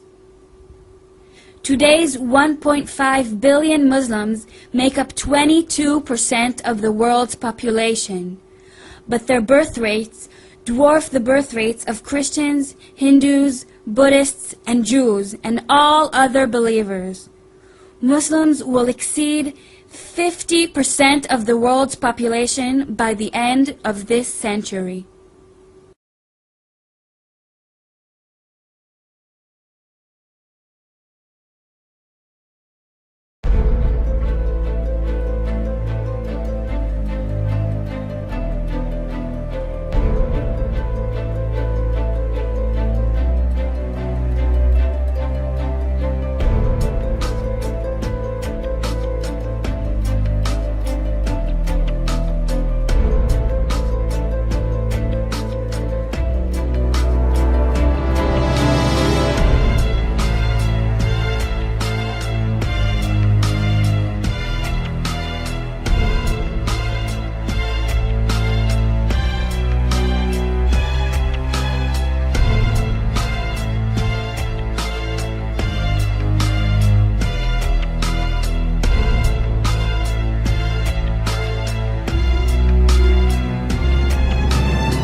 Peace of Christ to all of you. In this video we will show you one more false teaching about the Muslims when they speak, how they speak with their ignorant. In this video, the name of the video is Muhammad in the Bible. And by the way, this is posted by the guy, his name is Nali Akbar. You can go and watch my debate with him in investigateislam.com, and you will see that those who they are Muslims, they have no idea what Islam is about, and you will see that this man, he could not even answer one questions of my questions. So they are so good in posting videos of others. They claim to be knowledgeable, but they are the last one who have knowledge in Islam. And too bad this man is dead, Ahmed Didat, otherwise I will crash him like a piece of cake. Let us listen to this and let us laugh together. I don't want to laugh at a dead man, but he's dead. Too bad. I wish he's still alive. But you know what? We can expose you even after your death. Let us watch together and laugh how Muslims try to promote their God, or promote their religion, or promote their prophet. Muhammad in the Bible. The Bible, the Muslims say it is corrupted, but Muhammad is in the Bible. So Muslims, they choose part of the Bible. It is not corrupted. It is corrupted when they want. It's not corrupted when they want. But this is not important really, because what I will show you is a lot more funny and a lot more exposing the Muslims. And by the way, I want all Christians to copy this video. Not only this video, all my videos, feel free. There is no copyright for the videos I post on YouTube. Feel free. Don't worry about it. I will never complain from posting my videos everywhere, not only on YouTube. So let us hear Ahmed Didat and see what he wants to say to us. You can't associate with the word Muhammad. You read it 1,000 times, altogether lovely, altogether lovely. Or let's say in another language, the praised one, the praised one. Muhammad means the praised one. But he said the praised one, the praised one. You can't think that he's talking about Muhammad, though Muhammad means the praised one. You have no right to translate names of people. Anybody. Your name should be retained. Mr. Black is Mr. Black, though he's white. He's a European, a Caucasian. But you can't say Mr. Abu Aswad. You can't say in Arabic, Mr. Aswad. He is Mr. Black. If I say in Urdu, I say, he Mr. Black hair. I can't say Mr. Kala. It's ridiculous. I have no right to translate names of people. You know, at one time, the president of South Africa was Munir Swat. Munir in Afrikaans means... So, you have no right to translate names. This is his point. The name should be the same. And now he's trying to say to you that the word Muhammad exists in the Bible, which is something very stupid to say. We will see how is that later. But before we go there, before we go to that point, is really your prophet name is Muhammad? Is that right? I will show you Muslims, all of you, that you are a bunch of ignorant. You do not know even the name of your prophet. Let us go and see who is Muhammad for real. This is Islam Online. As you see, all of you, you can look with me. You see it? Islam Online. This is not a Christian website. This is not a Hindu website. This is not a Jewish website. This is Islam Online. This is one of the Muslim scholar. He is from Tunisia. His name is Hisham Ja'it. He is a Muslim. He is proven with evidence and given a lot of evidence in his books. And the Muslims, you know, they have no idea how they do not know that Muhammad, he changed his name. But the scholars, they knew. The real name of Muhammad is Qasim. He's saying, Bahithun Tunisi, saying that the name of Muhammad, the real name of Muhammad is Qasim. Now what Qasim mean? You will be surprised. It is the opposite from the praised one. It is totally the opposite. It means the damaged one. Qasim means the damaged milk, the rotten food, the poisoned food. This is the real name of Muhammad. And he is saying there that Muhammad, he changed his name after the age of 30 when he announced himself as a prophet.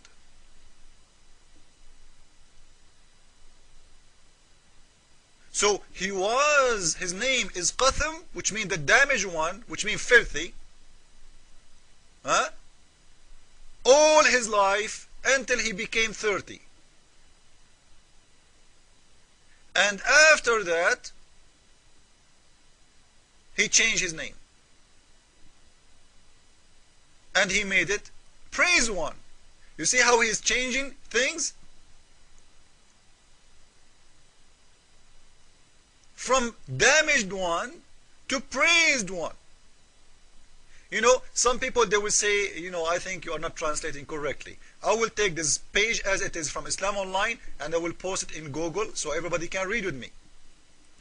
We will take the link, we post it in here in Google Translation. Now we will see the page translated from Arabic to English by Google. This is a Google software. It's not a Christian software or Jewish software. It's a blind software. Translate things as it is. Yes, let us see. So this is Google Translation. Is going to show us in there what is the name of Muhammad. And we will see. You see it? Now the word Qatham is not coming correctly. So researchers Tunisian alleged real name of Muhammad. Read the name, read the translation. This is not my translation. This is Google Translation in front of you. And this is where, as you see, Islam Online. So, Muhammad name never been Muhammad. His name is the damaged one, the filthy. And maybe some people will ask me why his name is the filthy. Because his family, they consider him a son of adultery. Because right away when the mother of Muhammad, she said that his father is Abdullah, his family refused him because we showed you before in different video that Muhammad's birth date was 4 years after his death. So they did not believe that this is the son of their son. Because how she do delivery today when their son, the father of Muhammad supposedly, he passed away 4 years ago. So they called him the son, the damaged son, the rotten one, because he's a son of adultery. So all his life Muhammad, he lived with that name until one day he decided to be a prophet. Then he decided to change his name. And then he chose the opposite meaning of the name, which is Muhammad. And just to show you that not even Muhammad he was, choosing a meaning of a word, not the name. He never had a name as Muhammad. And the proof is the following. Let us go to the Quran and we will see what does that mean. All those verses you see in the Quran, they are saying the name of Muhammad is Muhammad, calling him as Muhammad. 3:144, 33:40, 47:2, 48:29. So I will take one of them and we will see in English how it's going to go. Do you see it? His name is Muhammad. Just to show you that this is not a real name. This is just a word means something. A title. The praised one. Not a name. How we can prove that? Let us go and see different verse in the Quran. This is chapter 61 verse number 6. You will see the name in here is Ahmad. Ahmad. Ahmad is different word, but have the same meaning. If it's a name, remember, you should not translate, you should not change words, you should not add letters. The name is the same. Now, do Muhammad look the same as Ahmad for you? Absolutely not. But almost have the same meaning. So this is a meaning. Muhammad, he was trying to use a title for him. He's trying to make people forget his real name, Qatham, and remember only his new name, new title, Muhammad, I'm the praised one. So the real name of Muhammad never been Muhammad. It was the damaged one, the filthy. But to make it clear, to show you how big is the difference and how huge, if Muhammad name is Muhammad, what happened to the name in here? Look, do they look the same? Do this one look the same as this one? You should not translate a name, right? So this is mean, this is not a name. This is why you are changing the way the word is, because they are two different words, have almost same meaning. because this is not the name of Muhammad really. This is a title. So the real name of Muhammad is the damaged one, the poisoned one, the rotten food, the one if you eat, you will die. So Muhammad, he chose a new title for him to make himself look a lot better, because his name is filthy, it doesn't fit for a prophet who claimed to be one. Jesus is Lord, Islam is false, I mean.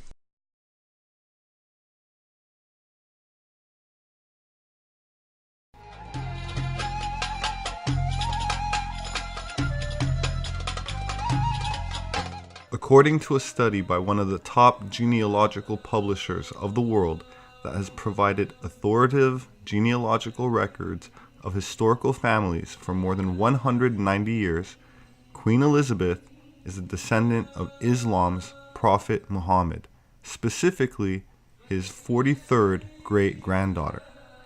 A release by United Press International dated October 10, 1986 says, Muslims in Buckingham Palace. Mixed in with Queen Elizabeth's blue blood is the blood of the Muslim prophet Muhammad, according to Burke's Peerage, the genealogical guide to royalty. The relation came out when Harold B. Brooks Baker, publishing director of Burke's, wrote Prime Minister Margaret Thatcher to ask for better security for the royal family. Quote, the royal family's direct descendant from the Prophet Muhammad cannot be relied upon to protect the royal family forever from Muslim terrorists, he said. Probably realizing the connection would be a surprise to many, he added, quote, it is little known by the British people that the blood of Muhammad flows in the veins of the Queen. However, all Muslim religious leaders are proud of this fact, end quote. Brooks Baker said the British royal family is descended from Muhammad through the Arab kings of Seville, who once ruled Spain. By marriage, their blood passed through to the European kings of Portugal and Castile, and through them to England's 15th century King Edward IV. واتكتب فيه كتب من آل هاشم، من آل النبي يعني هاشمي. ازاي طب أما الملكة ما طلعتش مسلمة ليه؟ لأنه أصل الهاشمي ده ساب الإسلام. It's something you might not expect to be written on a 9th century Viking ring, for Allah. The ring was discovered back in the late 1800s during excavations of a Viking trading center in Burka, Sweden, and they were able to clearly see that the ancient Arabic writing reads for Allah or to Allah. The researchers say that most likely we'll never know the exact meaning behind the inscription or where and why it was done, but that the ring definitely offers a link between the two civilizations long ago. This image is said to be of actual hair from the beard of the Prophet Muhammad. The red hair said to have been shaved from Muhammad's face by his barber Salman in the presence of Abu Bakr, Ali, and several other witnesses. Individual hairs were later taken away, but the beard itself is kept protected and on display in a glass container. Starting after the age of 40, the Prophet Muhammad began to dye his graying beard red to gain a more youthful appearance, as the Prophet Muhammad himself was reported to have naturally red hair when he was young. This helps to explain why millions of Muslims today, some being of sub-Saharan African origin with black hair, also dye their beards with red henna. The same way that DNA evidence has demonstrated that about 99% of modern-day Egyptians are not genetically related to the blonde and red-headed pharaohs, the vast majority of Muslims today have no ethnic relation to the Prophet Muhammad, yet still dye themselves with red henna out of respect, tradition, imitation, and religious reasons. My name is Robert Sepper. I'm an independent anthropologist. Be well until next time.